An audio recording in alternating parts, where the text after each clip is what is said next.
This sermon, Letting Off the Pressure, was delivered on Sunday evening, May 13th, 1962 at the Gospel Tabernacle in Jeffersonville, Indiana, USA. நம்முடைய கர்த்தராகிய இயேசு கிறிஸ்துவின் விலையேறப்பட்ட நாமத்திற்கு மகிமை உண்டாவதாக. நம்முடைய அருமை சகோதரனும் இக்கடைசி கால தீர்க்கதரிசியுமான வில்லியம் மரியன் பிரணாம் அவர்களால் 1962 வருடம் மே மாதம் 13ஆம் தேதி ஞாயிறு மாலையில் அமெரிக்கா, இந்தியானா, ஜெஃபர்சன்வில்லில் உள்ள சுவிசேஷ கூடாரத்தில் லெட்டிங் ஆஃப் த பிரஷர், அழுத்தத்தை வெளியேற்றுதல் என்ற தலைப்பின் கீழ் கொடுக்கப்பட்ட செய்தியை இப்பொழுது நீங்கள் தமிழாக்கத்துடன் கேட்கப் போகின்றீர்கள். Thank you, Brother Ruddles. I am so happy to know I got a son in the gospel. Yeah, well, fine. That's good. Yes, I certainly appreciate Brother Ruddle. And I believe Paul once had a son called Timothy. He called him his son in the gospel. சகோதரன் ரடல், உங்களுக்கு நன்றி.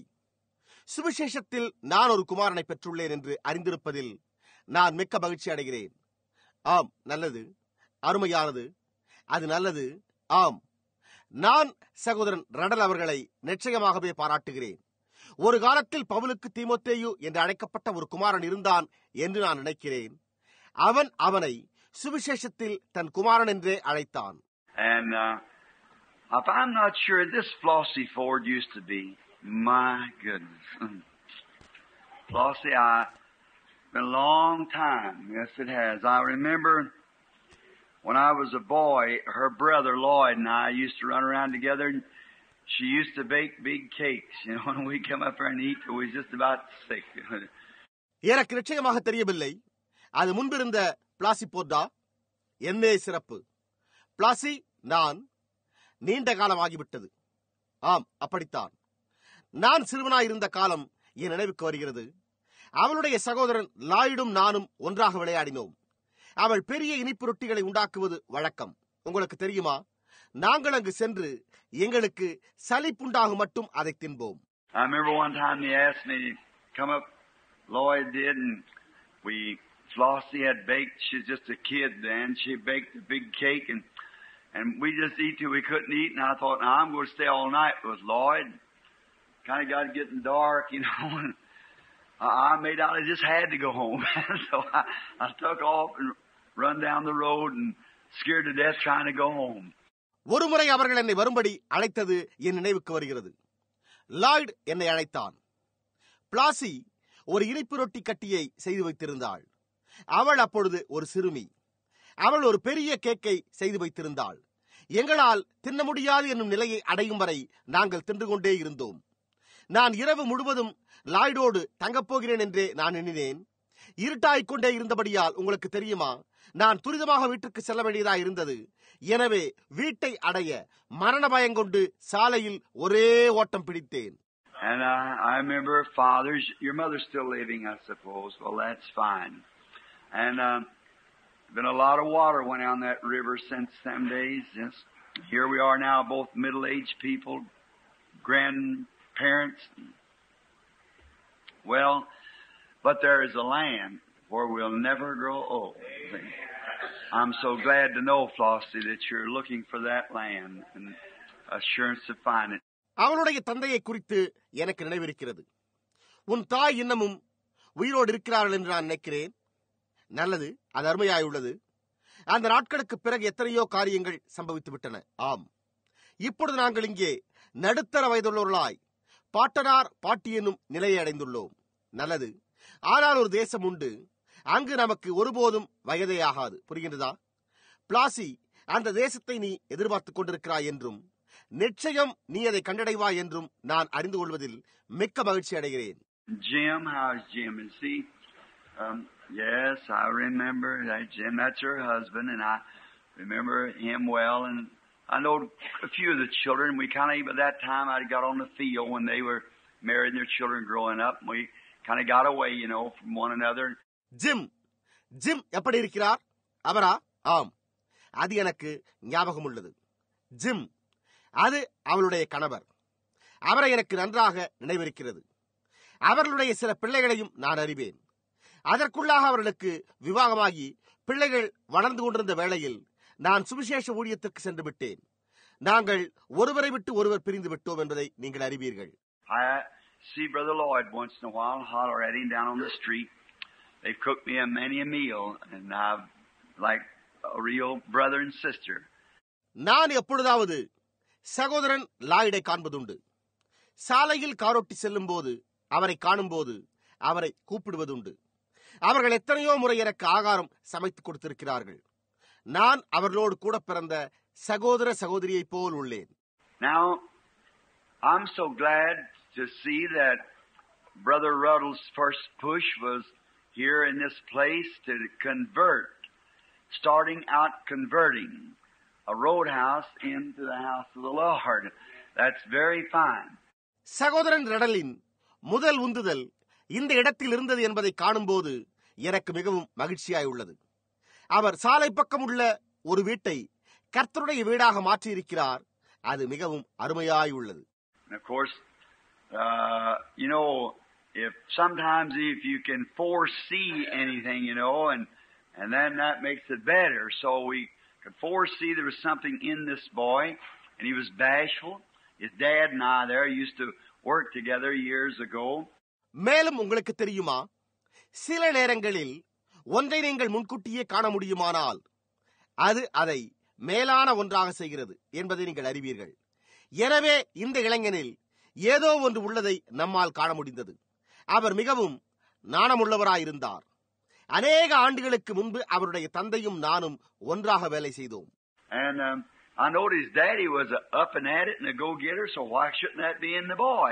I know he had a darling mother, so he sired right, so there had to be something good behind him, you see.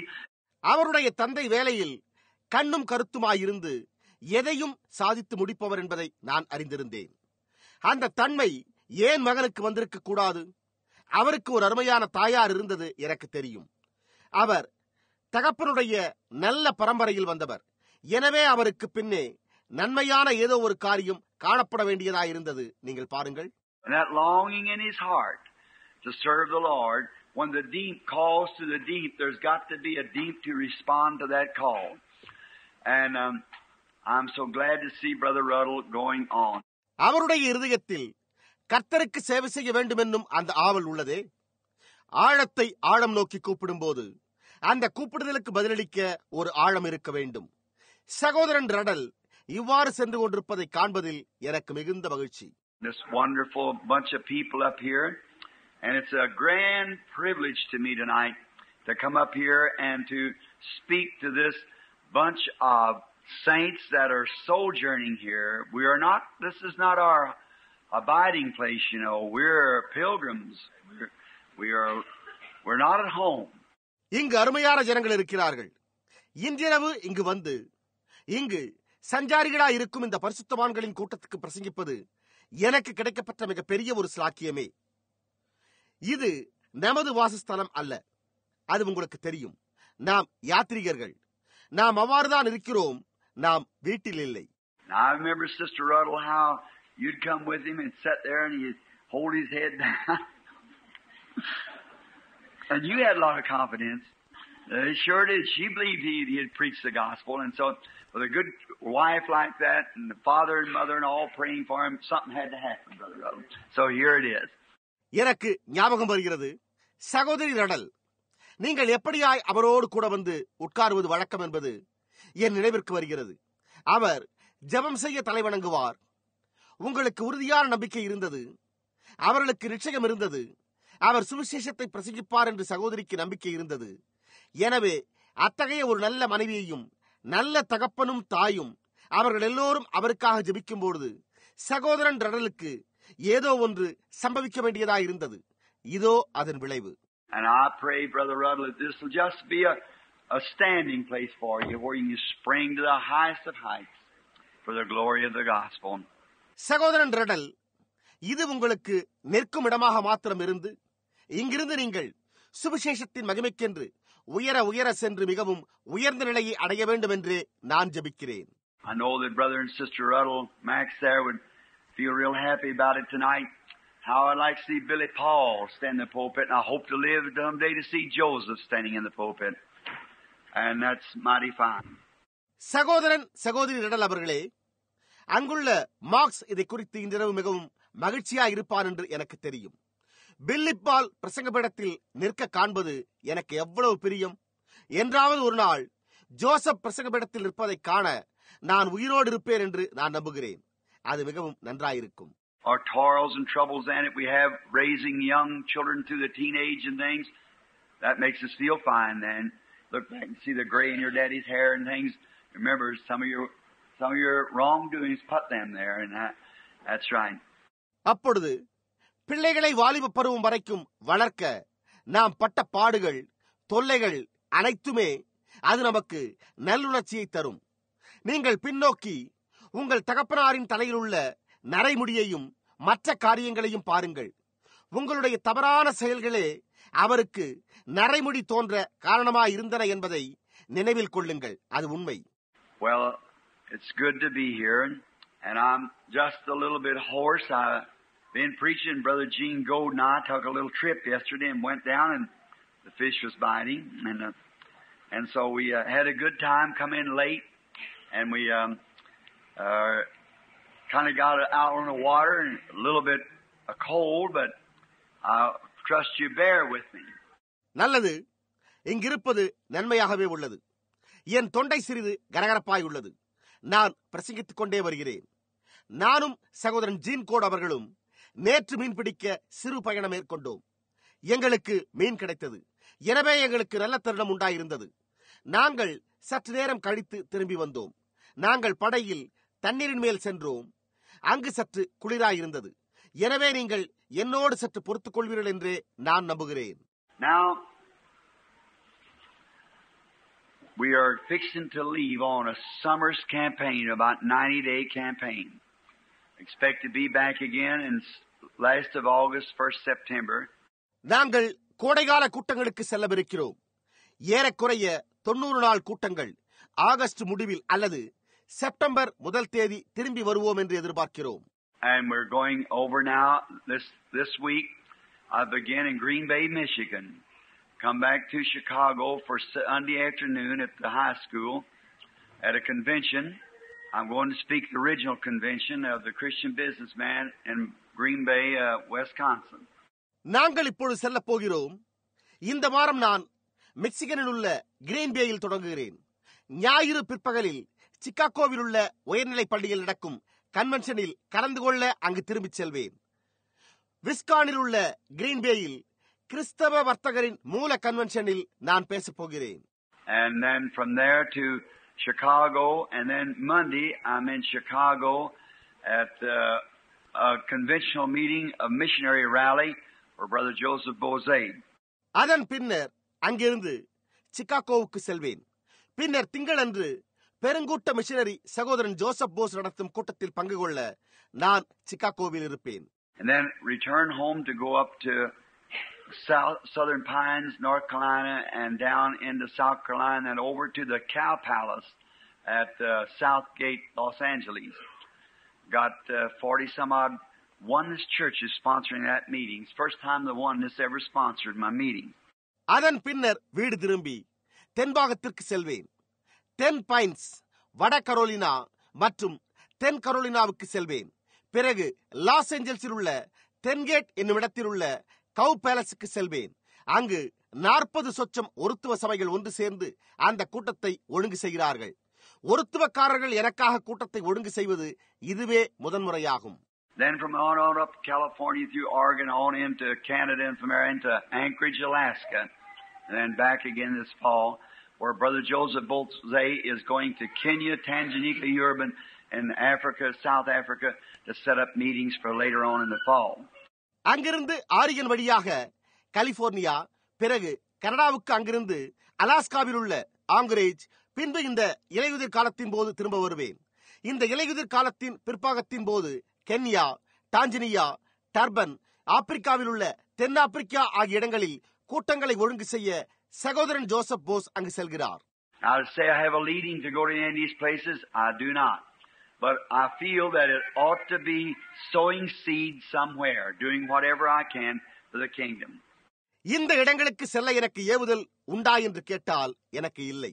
ஆனால் எங்காவது ஒரு இடத்தில் விதையை விதைக்க வேண்டும் என்றும் தேவனுடைய ராஜ்யத்துக்கென்று என்னால் முடிந்ததை செய்ய வேண்டும் என்றே நான் உணர்கிறேன். Now, let us just bow our heads again for another word of prayer. Not that we haven't been prayed for, but I'd just like to ask the Lord to help me here now that would provide some words for you. இப்பொழுது நாம் மற்றொரு ஜெபத்தை ஏறெடுக்க மறுபடியும் தலைவணங்குவோமாக. நாம் ஜெபம் செய்யவில்லை என்பதனால் அல்ல, ஆனால் உங்களிடம் சில வார்த்தைகளை பேசுவதற்கு இங்கே எனக்கு உதவி செய்ய கர்த்தரிடம் கேட்க நான் விரும்புகிறேன்.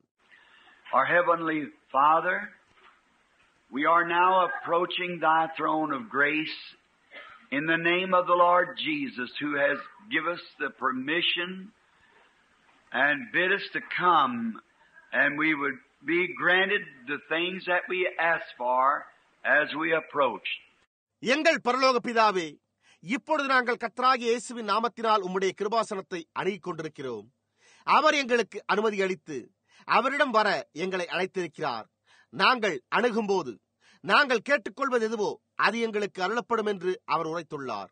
Now we were not asked at all to stand in your judgment, but we want to stand at the mercy seat so that we can obtain mercy, confessing that we are wrong. நாங்கள் உமது நியாயசனத்துக்கு முன்பாக நிற்க வேண்டும் என்று கேட்கப் போவதில்லை.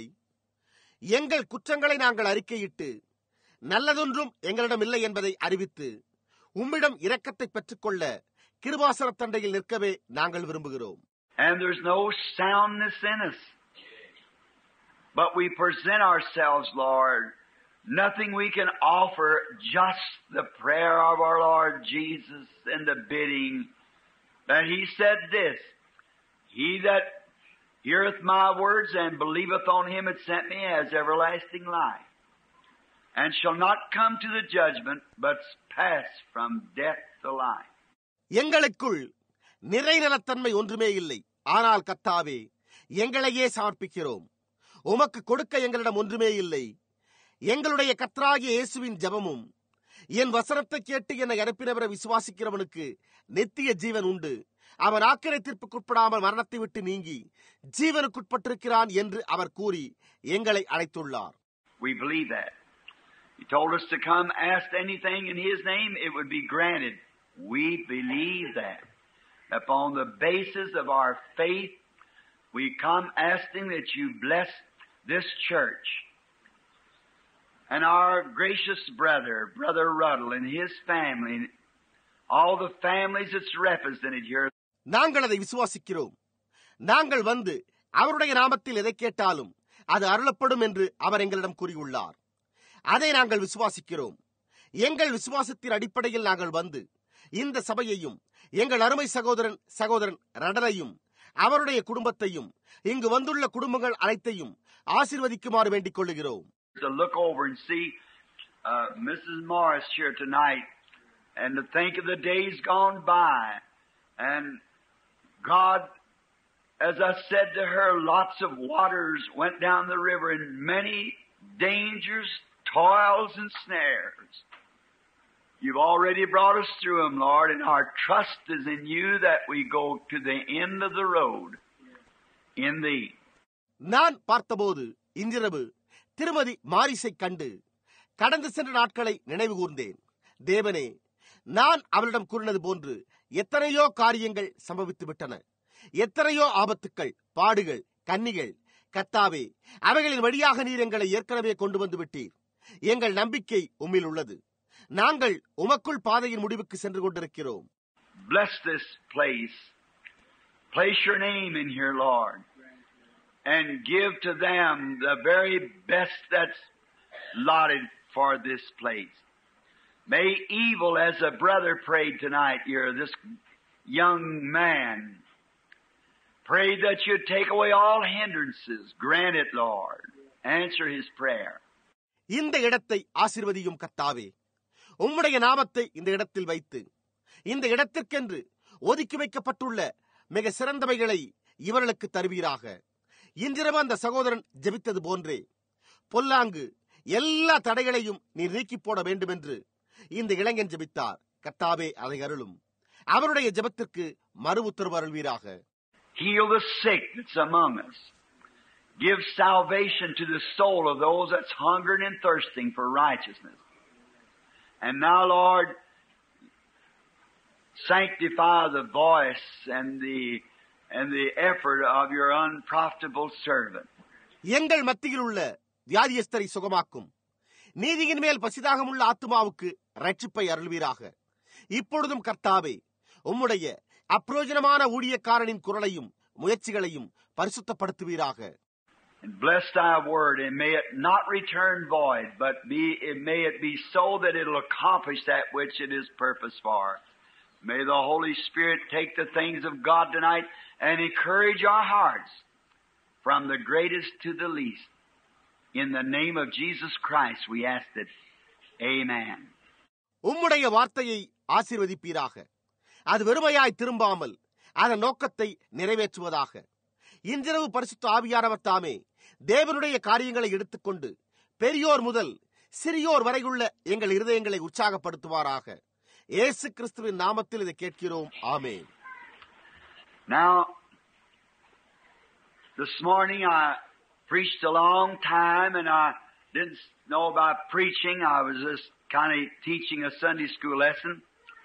And one day I taught 6 hours. Won't be that bad tonight, I'm sure. இன்று காலை நான் நீண்ட நேரம் பிரசங்கித்து விட்டேன். எனக்கு பிரசங்கிப்பதை குறித்து தெரியவில்லை. நான் ஒரு வகையில் ஞாயிறு பள்ளி பாடத்தை போதித்தேன். ஒரு நாள் நான் 6 மணி நேரம் கற்றுக் கொடுத்தேன். இன்றிரவு அவ்வளவு மோசமாக இருக்காது என்று நான் நிச்சயமுடனாயிருக்கிறேன். But I just got a little text here that I would like to read some scripture, because I know His words won't fail. Mine may do it. நான் இங்கு ஒரு சிறு பொருளை வைத்திருக்கிறேன். ஏதாவது ஒரு வேத பாகத்தை படிக்க விரும்புகிறேன். ஏனெனில் அவருடைய வார்த்தைகள் தவறாது என்று நான் அறிந்திருக்கிறேன். என் சொற்கள் தவறக்கூடும்.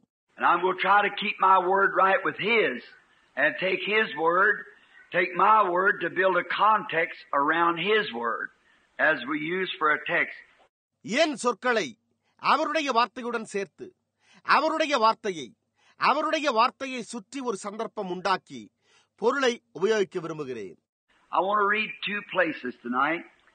I want to read in the book of Proverbs in the 18th chapter and the 10th verse for one place. And another place I want to read Isaiah 32:2. Now in Proverbs 18:10, இன்றிரவு வேதத்திலிருந்து 2 பாகங்களை படிக்க விரும்புகிறேன். நீதிமொழிகள் 18ஆம் அதிகாரம் 10ஆம் வசனத்தை ஒரு பாகமாகவும், ஏசாயா 32ஆம் அதிகாரம் 2ஆம் வசனத்தை மற்றொரு பாகமாகவும் படிக்க விரும்புகிறேன்.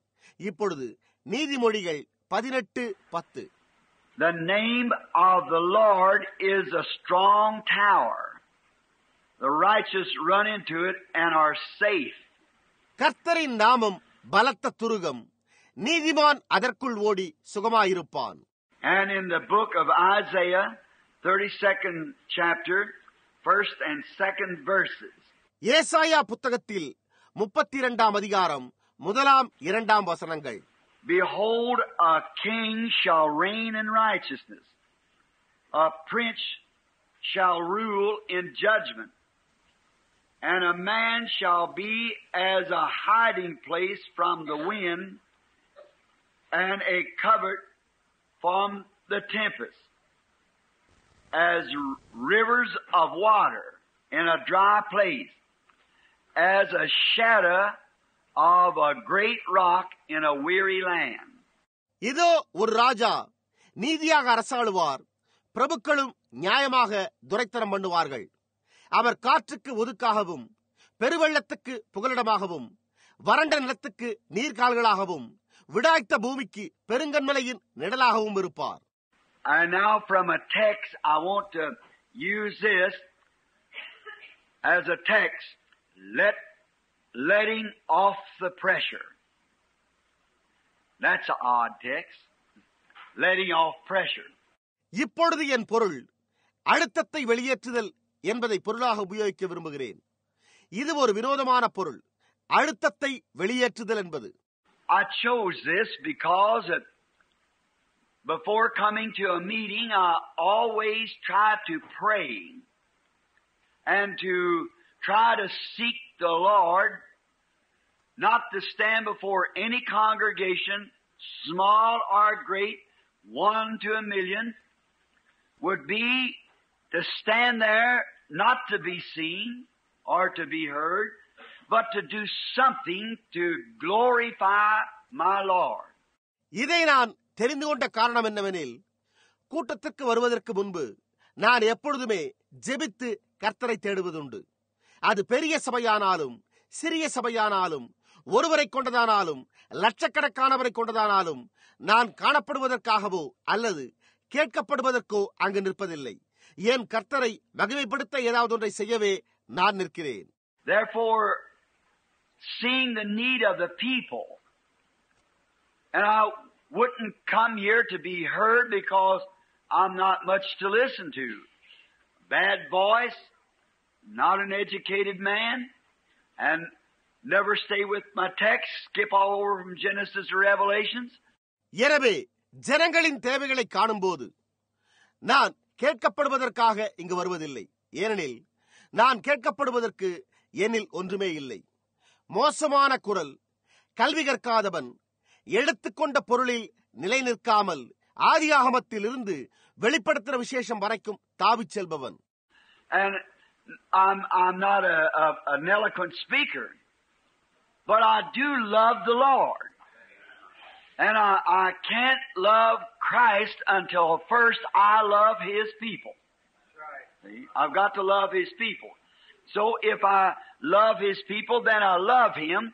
நான் சொல்வன்மை படைத்த பேச்சாளன் அல்ல, ஆனால் கர்த்தரை நான் நேசிக்கிறேன்.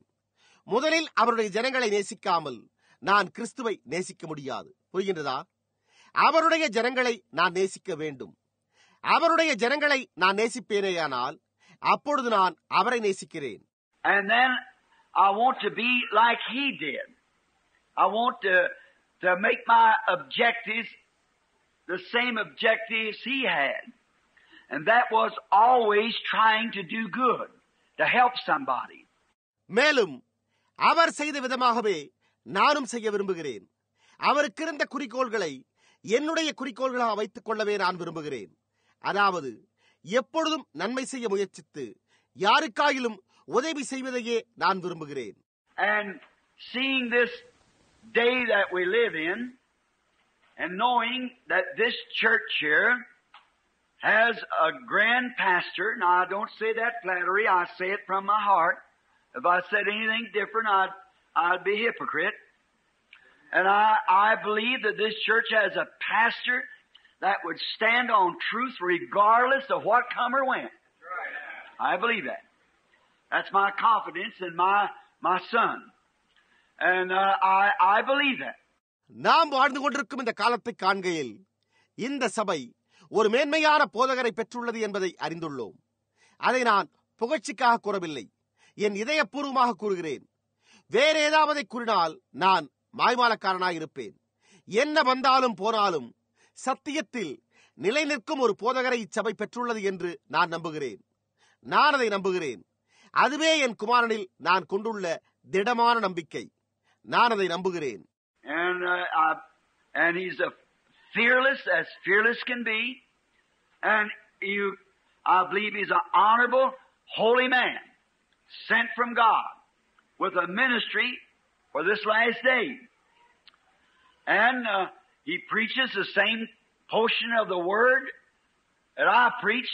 That's from Genesis to Revelations, just the way it's wrote. And I like that. No compromising, just stay right with the Word. And I like that. அவர் பயமில்லாதவர், அவர் கௌரவமானவர், பரிசுத்த மனிதன், இந்த கடைசி நாளின் ஊழியத்திற்கென தேவனால் அனுப்பப்பட்டவர் என்று நான் நம்புகிறேன். நான் பிரசங்கிக்கும் அதே வார்த்தையின் பாகத்தை அவரும் பிரசங்கிக்கிறார். அதாவது ஆதியாகமம் தொடங்கி வெளிப்படுத்துகிற விசேஷம் வரைக்கும் அது எழுதப்பட்ட விதமாகவே அது எனக்கும் பிடிக்கும். எதனோடும் ஒப்புரவாகாமல் வார்த்தையோடு சரியாக தரித்திருத்தல், நான் அதையே விரும்புகிறேன். But then I thought, with a man like that, for me to walk in behind his pulpit, yet a young man, what could I say that would help his congregation? Because that's why he wanted me to come up. He's a shepherd, and he's watching his sheep. அவர் வாலிபராயிருந்தும் அப்படிப்பட்ட மனிதனாக அவர் இருக்கும் பட்சத்தில் அவருடைய பிரசங்க பீடத்தில் நின்று கொண்டு அவருடைய சபையோருக்கு உதவும்படியாக நான் என்ன கூற முடியும் என்று நான் எண்ணினேன். ஏனெனில் அதற்காகவே அவர் என்னை அழைத்திருக்கிறார். அவர் ஒரு மேய்ப்பன். அவருடைய ஆடுகளை அவர் கண்காணித்து வருகிறார். And he would think maybe now to kind of change around a little, he might be something to help his people. And he's interested in you. He's interested in your welfare. Day and night, he'll go anytime, anywhere. Help do anything that he can. Well, that's a real servant of God. இப்படி ஒரு சிறு மாற்றத்தை உண்டாக்கினால் அவருடைய ஜனங்களுக்கு அது உதவியாயிருக்கும் என்று அவர் நினைத்திருப்பார். அவர் உங்களில் சிரத்தை கொண்டுள்ளார். அவர் உங்கள் நலனில் சிரத்தை கொண்டுள்ளார். இரவும் பகலும் எந்த நேரமானாலும் எந்த ஒரு இடத்துக்கும் அவர் சென்று அவரால் முடிந்த உதவியை செய்வார். நல்லது. அப்படிப்பட்டவரே தேவனுடைய உண்மையான ஊழியக்காரன். And as he said he plagued me or bothered me or pestered me or something, he doesn't do that. That makes me love him that much more. When he keeps asking, cause I love that, cause he's got confidence. அவர் சொன்னார், அவர் என்னை கஷ்டப்படுத்தினதாகவும் தொல்லைப்படுத்தினதாகவும் சதா தொந்தரவுப்படுத்தினதாகவும் கூறினார். அவர் அப்படி செய்யவே இல்லை. அவர் என்னை வரும்படியாக சதா கேட்டுக்கொண்டே இருந்தது அவர் மேல் எனக்கிருந்த அன்பை அதிகரிக்க செய்தது. அது எனக்கு பிரியம். அவருக்கு என் மேலுள்ள நம்பிக்கையை அது காண்பிக்கிறது. It shows he wouldn't bring me up before his sheep if I thought I was going to hurt them. No shepherd would do that because he think I would do what was right. அவருடைய ஆடுகளுக்கு நான் தீங்கு விளைவிப்பேன் என்று அவர் எண்ணியிருந்தாரேயானால் அவர்களுக்கு முன்பாக அவர் என்னை கொண்டு வந்து நிறுத்தி இருக்க மாட்டார். இல்லவே இல்லை. எந்த மேய்ப்பனும் அவ்வாறு செய்ய மாட்டார். நான் நன்மையானதையே செய்வேன் என்பதையே அவர் நினைத்திருப்பார். And it's a great privilege. He pays me when he does ask me to come. And I like his objectives. That's hang on till it happens. That's a man of faith. And I like that. நான் வரும்படியாக அவர் என்னை அழைத்ததன் மூலம் அவர் எனக்கு பெரிய ஒரு சிலாகியத்தை அளித்திருக்கிறார். அவருடைய குறிக்கோள்கள் எனக்கு பிடிக்கும். அதாவது அது நிகழும் வரைக்கும் அதில் நிலைத்திருப்பது. அப்படிப்பட்டவர்தான் விசுவாசம் கொண்ட மனிதர். அது எனக்கு பிடிக்கும். So then I thought, what would I speak to this congregation? I thought, well, they're probably trained right and everything, no doubt. But there is a pressure on the people today. And that pressure has no limitation or any denominational lines. It has no age line. It has no respect of person. It's on young and old, good and bad. It's on everybody. Pressure. எனவே நான் இந்த சபையோரிடம் என்ன பேசுவேன்? அவர்களுக்கு எல்லாவற்றிலும் சரியான பயிற்சி அளிக்கப்பட்டிருக்கும் என்பதில் சந்தேகமில்லை என்று எண்ணினேன். ஆனால் இன்று ஜனங்களின் மேல் ஒரு அழுத்தம் தங்கியுள்ளது. அந்த அழுத்தம் ஸ்தாபன பாகுபாடற்றது. அதற்கு வயது வரம்பு ஏதுமில்லை. அது பட்சபாதம் இல்லாதது. அது இளைஞர், வயோதிபர், நல்லோர், தீயோர் எல்லோர் மேலுமே தங்கியுள்ளது. அழுத்தம். We are living in a neurotic age. Nervous tension. Everybody's racing here and going there and going nowhere. It's just to that kind of an age. And I know this church will be plagued with it, as everywhere's plagued with it. Tabernacle's plagued with it, everywhere, the whole world. நாம் பயம் நிறைந்த காலத்தில், நரம்பு தளர்ச்சி கொண்ட காலத்தில் வாழ்ந்து கொண்டிருக்கிறோம். எல்லோருமே இங்குமங்கும் விரைந்து சென்று முடிவில் எங்குமே அடைவதில்லை. அது இக்காலத்தின் போக்காய் உள்ளது. இந்த சபையும் கூட எங்குமுள்ள மற்றவர்களைப் போல் அதனால் தொல்லைப்படுகிறது என்று நான் அறிவேன். கூடாரங்கள் அதனால் தொல்லைப்படுகின்றன. எல்லா இடங்களிலுமே, முழு உலகமுமே. It's a day of pressure. Hurry, hurry, hurry, hurry. Hurry up and wait. Drive 90 miles an hour and then to get home for supper and wait 2 hours till it gets ready. And that's right. It's a time.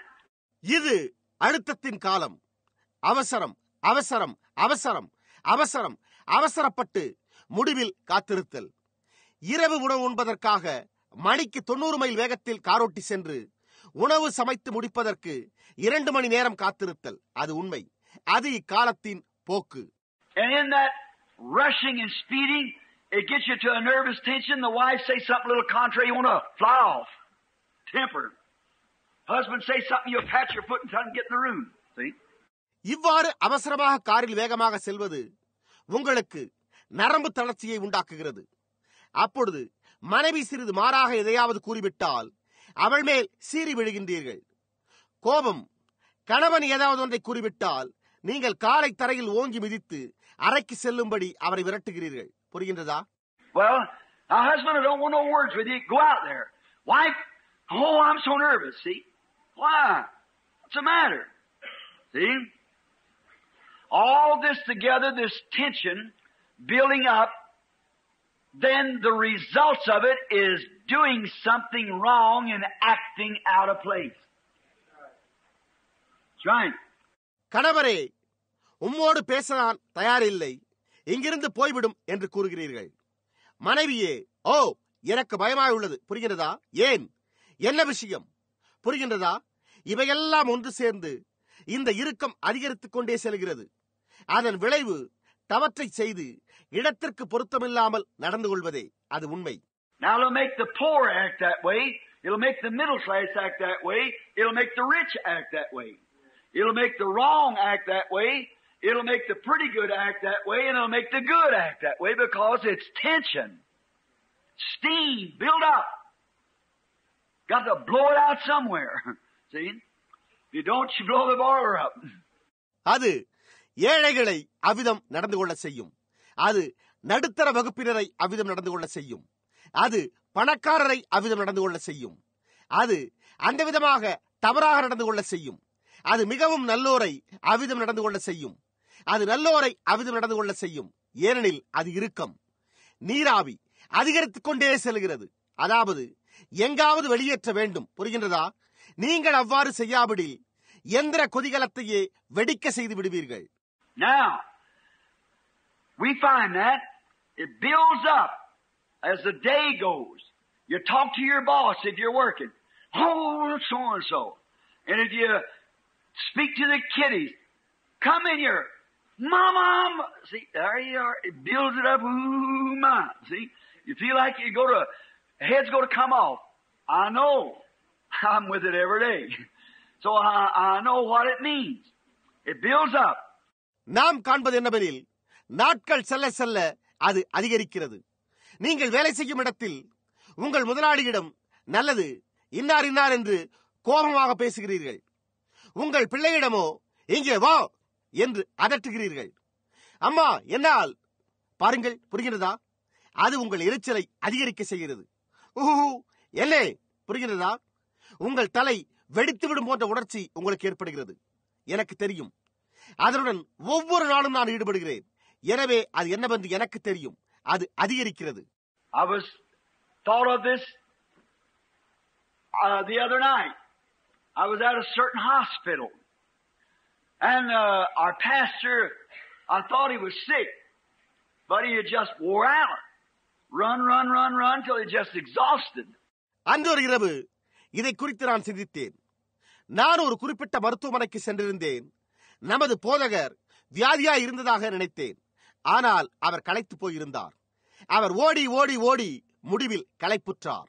And some of them said, they called in the office down there and asked if I'd make his calls. Well, I'd been with business acts all day and ministers from different places, and I said, yes. Well, I went to make his calls. அவர்களில் சிலர் என்னை சந்தித்து, அவர்கள் அங்குள்ள அலுவலகத்தில் என்னை சந்தித்து, அவருக்கு வந்த அழைப்புகளுக்கு நான் செல்லக்கூடுமா என்று என்னை கேட்டனர். நான் நாள் முழுவதும் வேலையில் ஈடுபட்டிருந்தேன். வெவ்வேறு இடங்களில் இருந்து ஊழியக்காரர் வந்திருந்தனர். நானோ சரி என்றேன். அவருக்கு வந்த அழைப்புகளுக்கு நான் சென்றேன். And I went to a certain hospital, and they gave me a woman's name and a number where she was at. I goes up to this room. I went over to the lady as about 15-20 minutes before receiving time for visitors. நான் ஒரு குறிப்பிட்ட மருத்துவமனைக்கு சென்றேன். அவர்கள் ஒரு ஸ்திரீயின் பெயரையும் அவள் தங்கியிருந்த அறையின் எண்ணையும் எனக்கு கொடுத்திருந்தனர். நான் மருத்துவமனையில் வேலை பார்க்கும் ஒரு ஸ்திரீயிடம் சென்றேன். பார்வையாளர்களின் நேரம் முடிவதற்கு 15-20 நிமிடங்கள் மாத்திரமே இருந்தது. So I went over and told the lady I was the minister and would like to see certain woman. She looked me in the face and she was doing something. She turned around first and said, "What do you want?" நான் அவளிடம் சென்று, நான் ஒரு போதகர் என்றும் இன்னென்ன பெயர் கொண்ட ஸ்திரீயை காண விரும்புகிறேன் என்றும் கூறினேன்.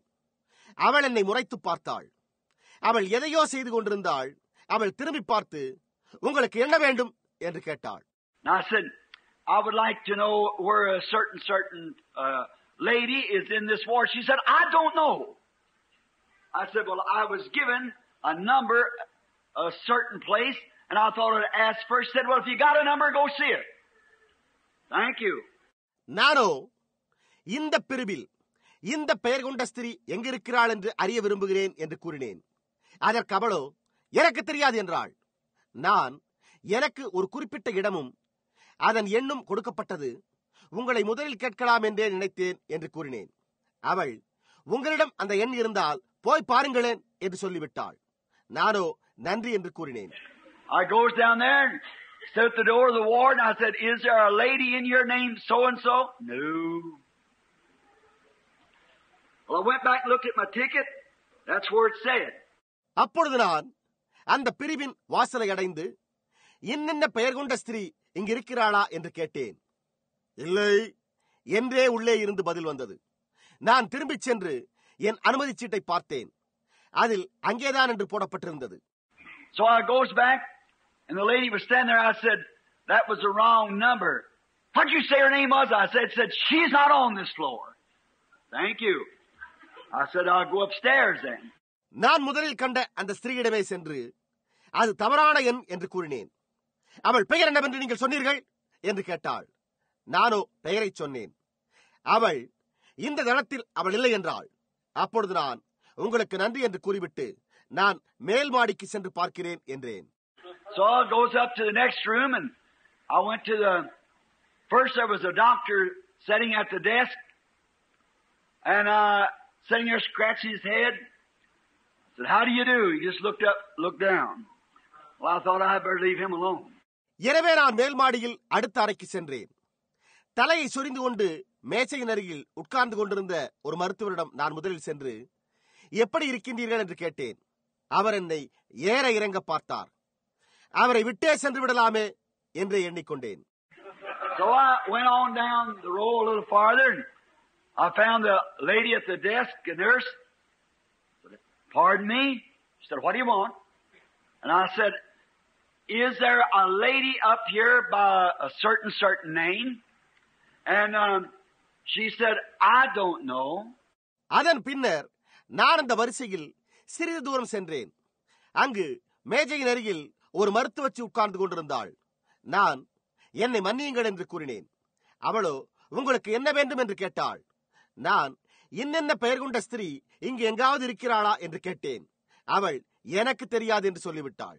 And she said, "I'm supposed to have a room number 321 or 221." And I said, "I went to that room and there was no one there." And the lady said, "There's no one down here named that." So said, "Maybe he's upstairs." And she said, "Well, then why don't you go to 321 then?" I said, "Thank you." நான் சொன்னேன். அவள் கூறினாள், நான் 321 இல்லை 221 என் அறைக்கு போக வேண்டியவன். அங்கு சென்றபோது யாருமே இல்லை. அந்த ஸ்திரீ, அந்த பெயர் கொண்ட ஸ்திரீ கீழே இல்லை என்று கூறினாள். எனவே ஒரு கால் மேல் மாடியில் இருக்கலாம் என்று நினைத்து இங்கு வந்தேன் என்றேன். அவளோ, அப்படியானால் நீங்கள் ஏன் 321 என்ற எண் கொண்ட அறைக்கு சென்று பார்க்க கூடாது என்று கூறினாள். அதற்கு நானோ, உங்களுக்கு நன்றி என்று கூறினேன். I goes down 321, I said, or 321, I said, "Is there a lady in your name so and so?" "No." There's a lady laying there, said she was across the room over on the other 31. Said, "Thank you, lady." 321 என்ற எண் கொண்ட அறையை நான் அடைந்து, இன்னென்ன பெயருள்ள ஸ்திரீ இங்கு இருக்கிறாளா என்று கேட்டேன். அதற்கு அவர்கள் இல்லை என்று கூறினர். அங்கு ஒரு ஸ்திரீ படுத்துக் கொண்டிருந்தாள். அவள், அந்த ஸ்திரீ இந்த அறைக்கு எதிரில் உள்ள 31 என்ற எண் கொண்ட அறையில் இருந்தாள் என்றாள். நானோ உங்களுக்கு நன்றி அம்மணி என்று கூறினேன். I walked around. I said, "Is lady so and so here?" No, they moved her out. She's downstairs. Oh my! நான் அந்த அறைக்கு சென்று இன்னென்ன ஸ்திரீ இங்கு இருக்கிறாளா என்று கேட்டேன். இல்லை, அவளை இங்கிருந்து கொண்டு போய் விட்டனர், அவள் கீழ்தளத்தில் இருக்கிறாள் என்றனர். நானோ ஓஹோ என்ன என்று எண்ணிக்கொண்டேன். I goes back downstairs again, and they gave me the room number. And I went downstairs and I looked I was afraid to go to that desk again, so I looked all up and down trying to find that room number, and I looked and I couldn't find it. They got little wings and things cut up in this hospital. பின்னர் மீண்டுமாக இறங்கி கீழே சென்றேன். அவர்கள் அறை எண்ணை கொடுத்தனர். நான் கீழே சென்று எல்லா இடங்களிலும் நான் மறுபடியும் அந்த மேசையின் அருகே செல்ல பயந்தேன். அந்த எண்ணுள்ள அறையை கண்டுபிடிக்க மேலும் கீழும் சென்று பார்த்தேன். ஆனால் என்னால் கண்டுபிடிக்க முடியவில்லை. இந்த மருத்துவமனையில் உள்ளவர்களுக்கு சிறிய சிறகுகள் முளைத்துள்ளதாகவே எண்ணம். So here come this doctor walking down with his stethoscopes in his hand, the satchel. And I never did see a man was 4 foot tall and 4 foot wide, but he just about matched he's walking along there. I said, "Good evening, sir. Could you tell me where room number so-and-so was?" He said, "Up this way and out that way." I said, "Thank you for your information." இதோ அந்த மருத்துவர் கையில் பரிசோதனை குழாயுடனும் கைப்பையுடனும் வந்து கொண்டிருந்தார். அப்படிப்பட்ட ஒருவரை நான் கண்டதே இல்லை. அவர் 4 அடி உயரமும் 4 அடி அகலமுள்ளவராயிருந்தார். அவரை எதற்கு ஒப்பிடலாம் என்றால், அவர் நடந்து வந்து கொண்டிருந்தார். நான், ஐயா மாலை வணக்கம், நீர் இந்த எண் கொண்ட அறை எங்குள்ளது என்று சொல்ல முடியுமா என்று கேட்டேன். அதற்கு அவரோ மேலே இந்த வழியாக, வெளியே அந்த வழியாக என்றார். அப்பொழுது நான் உங்கள் தகவலுக்கு நன்றி என்று கூறினேன். That's the truth. He said, "Up this way and out that way." And I said, "Thank you. I haven't got anywhere yet." அது உண்மை. அவரோ மேலே இந்த வழியாக, வெளியே அந்த வழியாக என்றார். நான் நன்றி என்று கூறிவிட்டு நான் இன்னும் அந்த இடத்தை அடையவில்லையே என்று எண்ணினேன். I looked back, this kind of a kind-looking lady standing at the desk again. I walked over to her and I said, "Good evening." She said, "How do you do?" I said, "Lady, I'm all confused." And I told her my story. I said, "There's a lady here somewhere that's going to surgery in the morning and she's near death. I'm a minister and our pastor up there couldn't make his calls and they give me this number." நான் திரும்பி பார்த்தபோது அந்த மேஜையின் அருகில் தயவுள்ள வேறொரு ஸ்திரீ நின்று கொண்டிருப்பதை கண்டேன். நான் அவளிடம் நடந்து சென்று மாலை வணக்கம் என்றேன். அவளோ எப்படி இருக்கிறீர்கள் என்று கேட்டாள். நான், அம்மணி, எனக்கு ஒரே குழப்பமாய் உள்ளது என்று சொல்லிவிட்டு என் கதையை கூறினேன். நான் காலையில் நடக்க வேண்டிய அறுவை சிகிச்சைக்காக ஒரு ஸ்திரீ இங்கு எங்கோ சேர்க்கப்பட்டிருக்கிறாள். அவள் மரண தருவாயில் இருக்கிறாள். நான் ஒரு ஊழியக்காரன். எங்கள் போதகருக்கு அவர்களுடைய அழைப்புக்கு இணங்கி வர இயலவில்லை. அவர்கள் இந்த அறை எண்ணை எனக்கு கொடுத்தனர் என்றேன். She said, "Just a moment, Brother Branham. I'll find out." Well, I thank the Lord. அவளோ, சற்று பொறுங்கள் சகோதரன் பிரணாம், நான் கண்டுபிடித்து தருகிறேன் என்றாள். நல்லது, நான் கர்த்தருக்கு நன்றி சொல்லுகிறேன் என்றேன். She laid down everything and walked over and got. She said, "Yes, Brother Branham.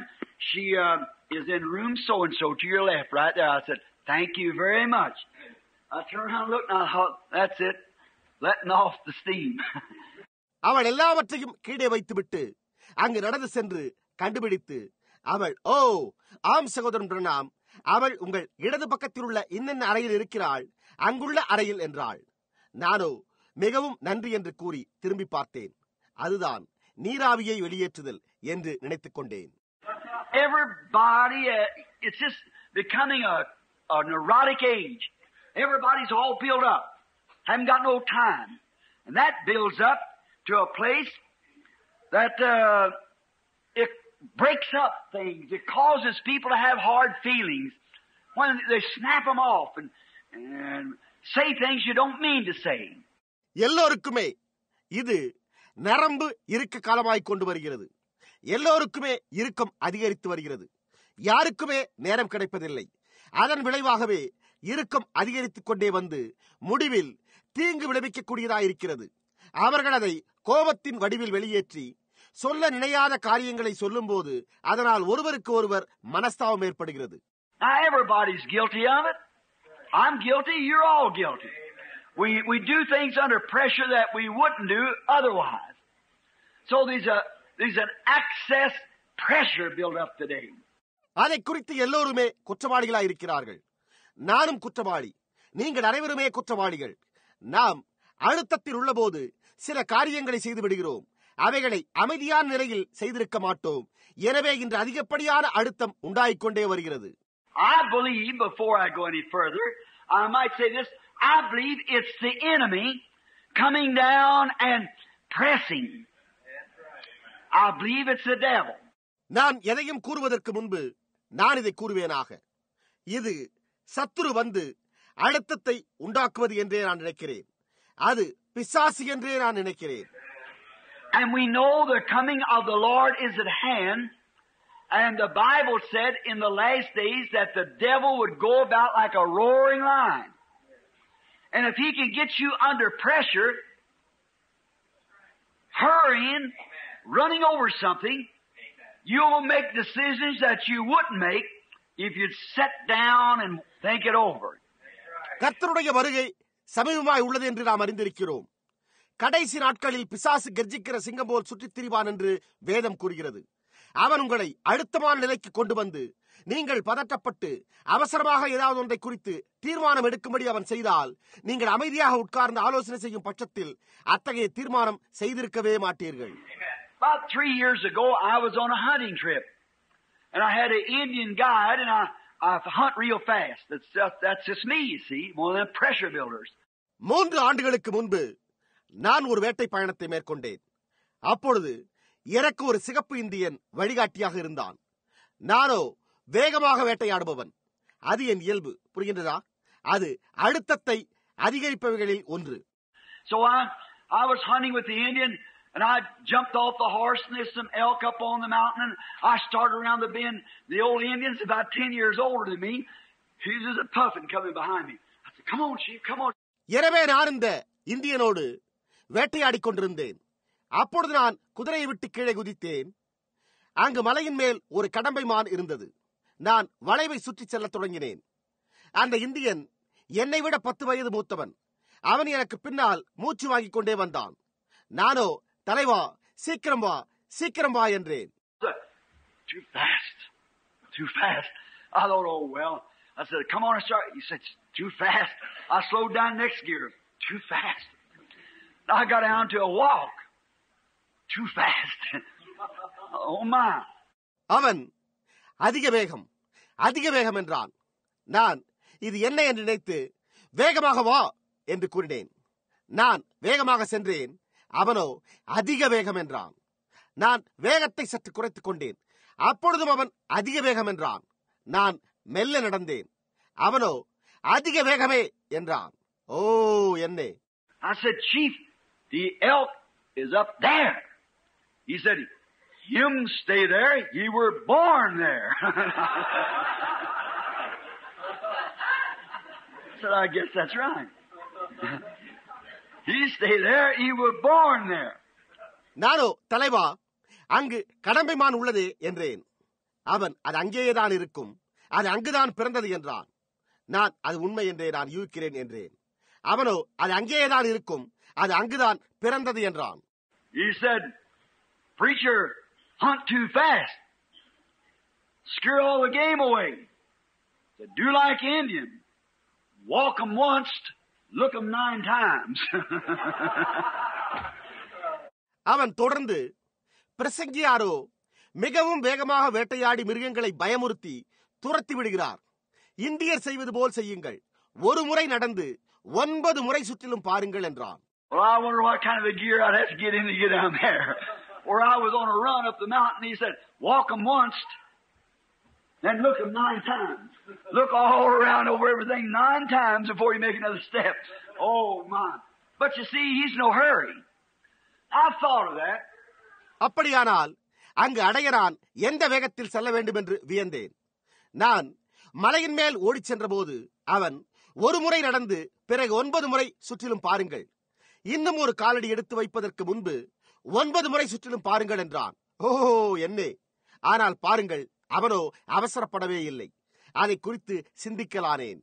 My precious old mother that's in glory tonight, someone said, why don't you wear a white flower today? Meaning your mother's dead. I said, my mother's not dead. My mother's a living. இன்றிரவு மகிமையிலுள்ள என் விலையேறப்பட்ட தாயார், யாரோ ஒருவர் என்னிடம், உங்கள் தாயார் மரித்து போனதற்கு அடையாளமாக நீங்கள் ஏன் வெள்ளை மலரை அணிந்து கொள்ளக்கூடாது என்று கேட்டார். நானோ, என் தாயார் மரிக்கவில்லை, அவர்கள் உயிரோடுதான் இருக்கிறார்கள் என்றேன்.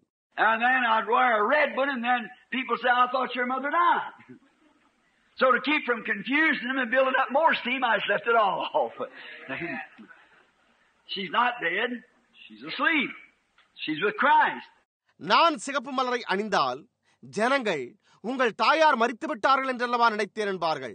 எனவே அவர்கள் குழம்பி போய் இறுக்கத்தை அதிகரித்துக் கொள்ளாமல் இருக்க நான் மலர்கள் அணிவதையே விட்டுவிட்டேன் என்றேன். பாருங்கள், அவர்கள் மரிக்கவில்லை, நித்திரையடைந்திருக்கிறார்கள். அவர்கள் கிறிஸ்துவுடன் கூட இருக்கிறார்கள். And then the nervous, neurotic age that we're living in. And, you know, in all of this, the doctors don't have the answer. Because they're plagued with it too. They don't have the answer. They don't know what to do. நாம் வாழ்ந்து கொண்டிருக்கிற இந்த நரம்பு இருக்க காலத்தில் உங்களுக்கு தெரியுமா, இதற்கெல்லாம் மருத்துவர்களிடம் பரிகாரமே இல்லை. காரணம், அவர்களுக்கும் அந்த தொல்லை ஏற்படுகிறது. அவர்களிடம் அதற்கு பரிகாரமே இல்லை. அவர்களுக்கு என்ன செய்வதென்றே தெரியவில்லை. You say, oh, doctor, I'm just about to blow my head. I don't know what to do. Well, he'd say, I am too. Well, there is nothing you can do. He'll give you a tranquilizer. When that wears off, you're more nervous than you was in the first place. Like a drunk man taking an extra drink to get over his drunkenness. நீங்களோ, ஓ மருத்துவரே, என் தலையே வெடித்துவிடும் போல் இருக்கிறது, எனக்கு என்ன செய்வதென்றே தெரியவில்லை என்று கூறினால், அவரும் நல்லது, எனக்கும் கூட அவ்வாறே உள்ளது, உங்களால் ஒன்றுமே செய்ய முடியாது என்று கூறிவிட்டு உங்களுக்கு அமைதிப்படுத்தும் மாத்திரையை கொடுப்பார். அதன் சக்தி போனவுடனே நீங்கள் முன்பிருந்ததை காட்டிலும் அதிகமாக நரம்பு இருக்கும் அடைகிறீர்கள். ஒரு குடிகாரன் தன் குடிபோதையிலிருந்து மீள சிறிது அதிகம் குடிப்பது போன்றது இது. நீங்கள் பார்த்தீர்களா? So you can't do it. There's no answer. They don't have it.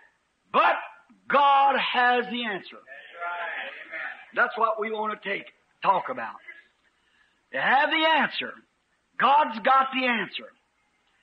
He is the answer.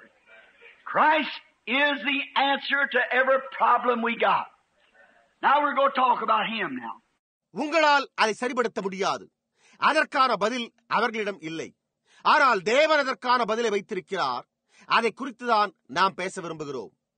தேவனிடத்தில் அதற்கான பதில் உண்டு. அவரே பதில். நமக்குள்ள ஒவ்வொரு பிரச்சனைக்கும் கிறிஸ்துவே பதிலாயிருக்கிறார். இப்பொழுது அவரை குறித்து நாம் பேசப் போகிறோம். Now in the Old Testament, there was a time when a man could build up pressure way back there. And that was when he done something wrong. பழைய ஏற்பாட்டின் காலத்தில் மனிதன் அழுத்த மிகுதியினால் பாதிக்கப்பட்டு ஒரு தவறான செயலை செய்ய நேர்ந்தால், if he shed innocent blood, well then he was on the run. Because as soon as that man that he killed, or the wrong he did, that man he did the wrong to, some of his people would hunt him till he found him. And there he'd kill him. Is a tooth for a tooth and an eye for an eye. And you see, a man had no place to stop. அவன் குற்றமற்ற ரத்தத்தை சிந்தினால் அவன் ஓடி போக வேண்டும். ஏனெனில் அவன் கொலை செய்த அந்த மனிதன், அவன் செய்த தவறு, அவன் தீங்கிழைத்த அந்த மனிதனின் பந்துக்கள் அவனை தேடித் திரிவார்கள். அவன் கண்டுபிடிக்கப்பட்டாலோ கொலை செய்யப்படுவான். அது பல்லுக்கு பல், கண்ணுக்கு கண் என்னும் காலமாக இருந்தது. அவன் அடைக்கலம் பெற எந்த இடமும் இருக்கவில்லை.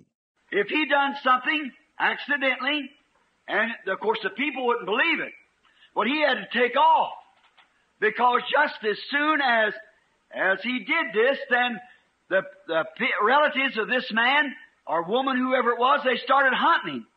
And when they found him, it was tooth for tooth and eye for eye. That's the way they lived. அவன் எதிர்பாராத விதத்தில் அந்த கொலையை செய்திருந்தால் அதை ஜனங்கள் நம்ப மாட்டார்கள் என்பது உண்மையே. அப்பொழுது அவன் ஓட வேண்டியதாயிருந்தது. ஏனென்றால் அவன் இதை செய்த காரணத்தால் கொல்லப்பட்ட அந்த மனிதனின் அல்லது அந்த ஸ்திரீயின் பந்துக்கள் அவனை தேடத் துவங்குவர். அவன் கண்டுபிடிக்கப்படும் போது அது பல்லுக்கு பல், கண்ணுக்கு கண் என்பதாக அமைந்திருக்கும். அவ்விதமாகத்தான் அவர்கள் வாழ்ந்து வந்தனர். And so he couldn't stop nowhere. He was a fugitive. He didn't know what to do. And he was on the run.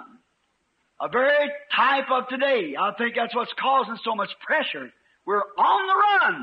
எனவே அவன் எங்கேயும் நிற்கக்கூடாது. அவன் அபாயத்துக்கு பயந்து ஓடுபவன். அவனுக்கு என்ன செய்வதென்றே தெரியாமல் விரைந்து ஓடுவான். இன்றைக்கு நடப்பதற்கு அவன் உதாரணமாயிருக்கிறான்.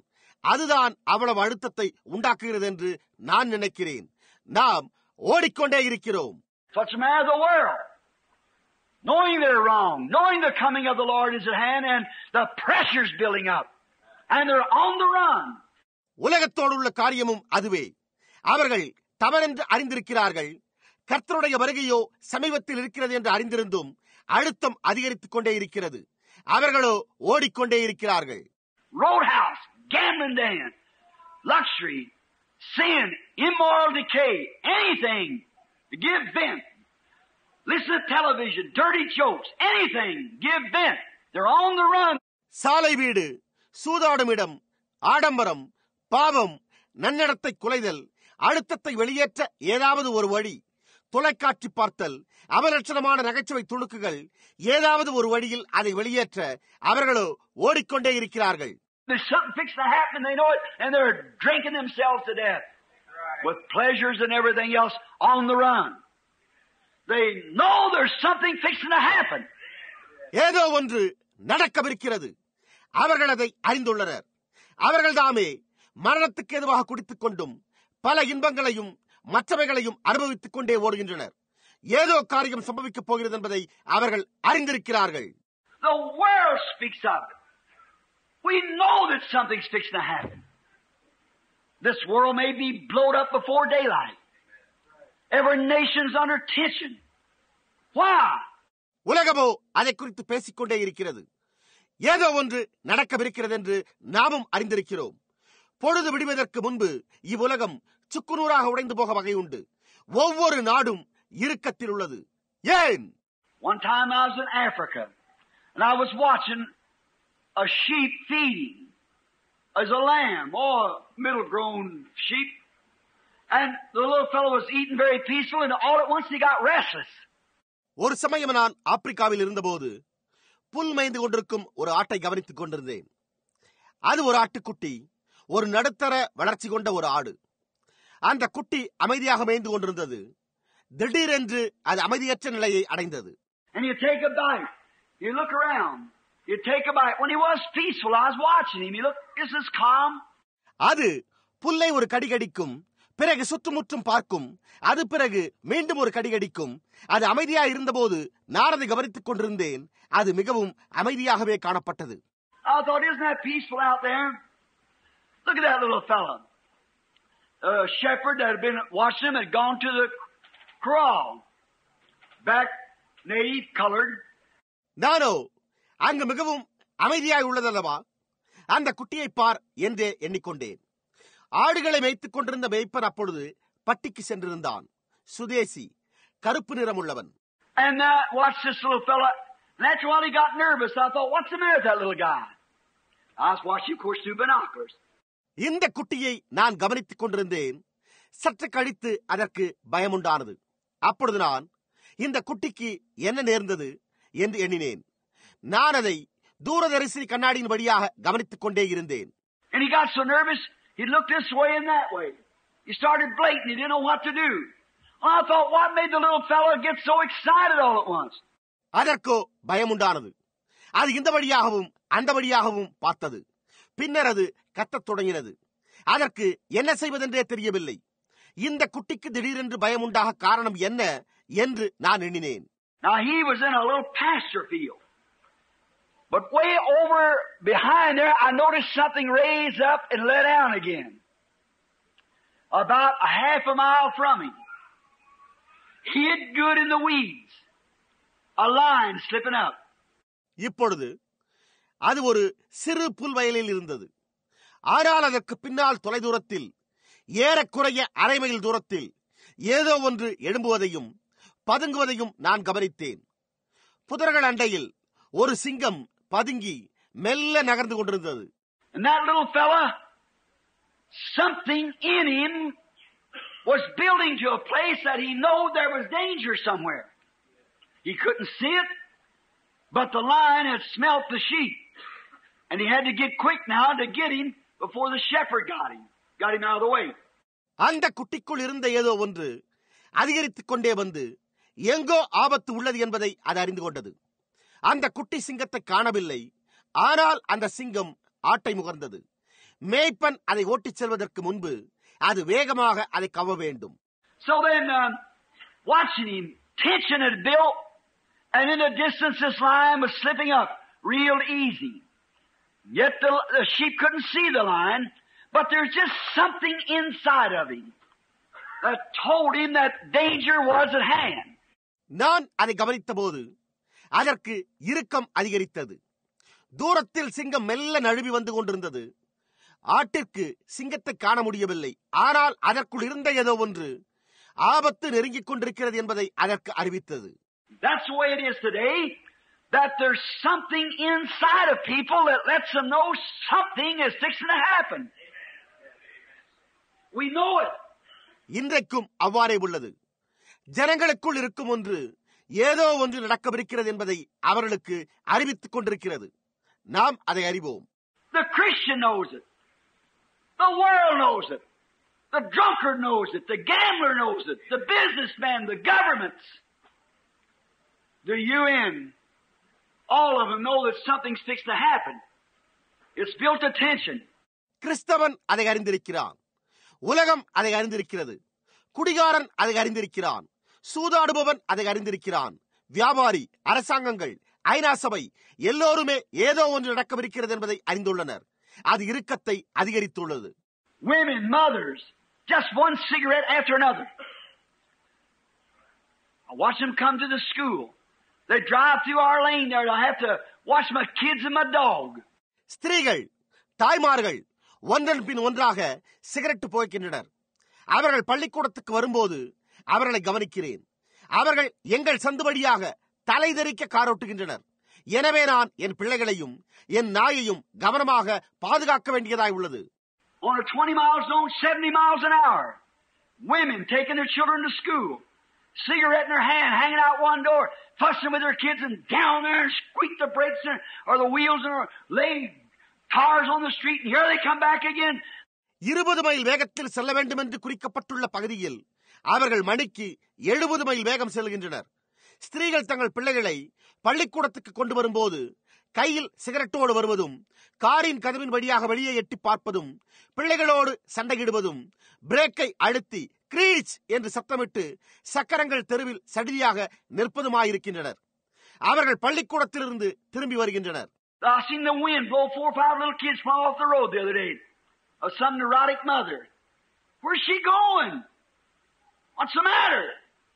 Certain television program maybe comes on she wanted to see.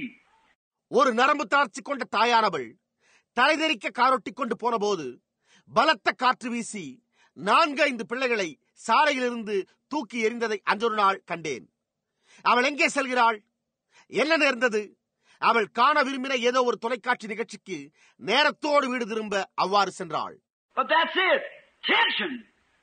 There's something causing it. They used to didn't do that.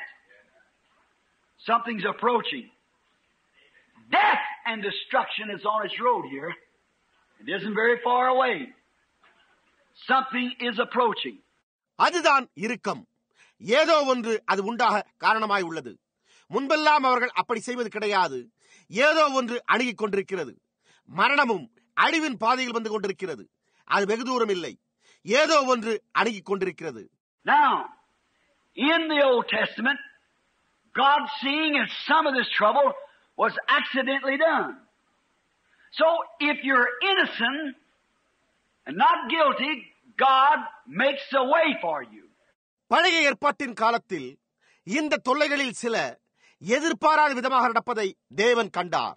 எனவே நீங்கள் குற்றமற்றவர்களாய் இருக்கும் பட்சத்தில் தேவன் உங்களுக்கு ஒரு வழியை வகுத்துக் கொடுக்கிறார். Now, if a man killed a man, just deliberately premeditated, he was lost.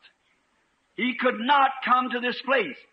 But if he did it accidentally, he didn't mean to do it, then there was a city of refuge. One was at Ramoth Gilead, and 4 places, I think, Joshua placed these cities of refuge. ஒரு மனிதன் வேறொருவனை வேண்டுமென்று முன்கூட்டியே திட்டமிட்டு கொலை செய்தால் அத்துடன் அவன் தொலைந்தான். இந்த இடத்துக்கு அவன் வர முடியாது. அவன் அதை செய்ய நினையாமல் எதிர்பாராத விதமாக அந்த கொலையை செய்ய நேர்ந்தால் அவனுக்கு அடைக்கலப்பட்டணம் இருந்தது. அவைகளில் ஒன்று கீலேயாத்தில் உள்ள ராமோத்தில் இருந்தது. மொத்தம் 4 இடங்களில் என்று நினைக்கிறேன் யோசுவா இந்த அடைக்கலப்பட்டணங்களை வைத்தான். Now the people could come to this city of refuge if accidentally he'd done something wrong. He didn't mean to. He would come to the city of refuge and go to the gate. The gatekeeper would ask him why he coming. What was his idea of coming? ஜனங்கள் இந்த அடைக்கலப்பட்டணத்துக்கு வரலாம். ஒருவன் அதை செய்ய நினையாமல் அந்த தவறை எதிர்பாராத விதமாக செய்திருந்தால் அவன் இந்த அடைக்கலப்பட்டணத்தின் வாசலுக்கு வரலாம். வாயில் காப்போன் அவனிடம் அவன் ஏன் இங்கு வந்தான், அவன் வர காரணம் என்ன என்று கேட்பான். Then his case was pleaded. And when his case was pleaded at the gate, and the man be found innocent, he did it not willfully, then the man was taken into the city as a place of refuge. Then the enemy could not get him. பின்னர் அவருடைய வழக்கு அங்கு விசாரிக்கப்படும். அந்த வழக்கு வாசலில் தீர விசாரிக்கப்பட்டு அந்த மனிதன் குற்றமற்றவன் என்றும் அவன் வேண்டுமென்று அதை செய்யவில்லை என்றும் கண்டுபிடிக்கப்பட்டால் அவன் அடைக்கலப்பட்டணத்துக்குள் கொண்டு செல்லப்படுவான். அப்பொழுது சத்துரு அவனை பிடிக்க முடியாது.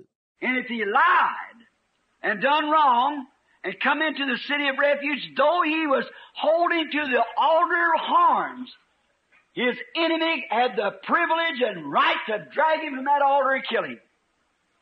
Yes, sir. Because he was guilty premeditated. And he had to be punished.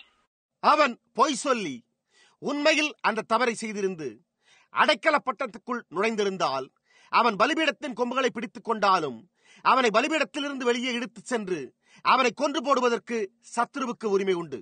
ஆமையா, அவன் முன்கூட்டி திட்டமிட்டு இக்கொலையை செய்த குற்றவாளியாய் இருப்பதால் அவன் தண்டிக்கப்பட வேண்டும். Now, there was something went with that. Of course that man would be nervous. Maybe a dozen men behind you, somewhere, every rock, every hill, every bush, the enemy, somebody was standing ready for him. He was nervous. அதனுடன் ஏதோ ஒன்று சம்பந்தப்பட்டிருந்தது.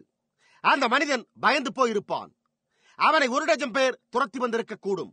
ஒவ்வொரு மலையிலும், ஒவ்வொரு குன்றிலும், ஒவ்வொரு புதரிலும் எங்காயிலும் சத்துரு பதுங்கியிருந்து அவனை கொண்டு போட காத்திருக்க கூடும். அவன் பயந்து போயிருப்பான். And then when he once got into the city, he could let off the pressure. He was safe. He's all right. Because there was a provided place made for him. ஆனால் அவன் அடைக்கலப்பட்டணத்தில் பிரவேசித்த மாத்திரத்தில் தனக்கிருந்த அழுத்தத்தை வெளியேற்றி விடலாம். அவன் பாதுகாப்பாயிருந்தான். அவனுக்கு பயமில்லை. ஏனெனில் அவனுக்காக ஒரு இடம் அமைக்கப்பட்டிருந்தது. God's provided way for that innocent man not to be slain, but could be exempted from the slaying because he did it accidentally. அந்த குற்றமற்றவன் கொலை செய்யப்படாமல் இருப்பதற்காக கொலை செய்யப்படுவதிலிருந்து விலக்கப்பட தேவன் அவனுக்கு ஒரு வழியை அளித்திருந்தார். ஏனெனில் அவன் எதிர்பாராத விதமாக அதை செய்தான். Now, if he didn't mean to do it, now if he meant to do it, well, he had to stand the circumstances.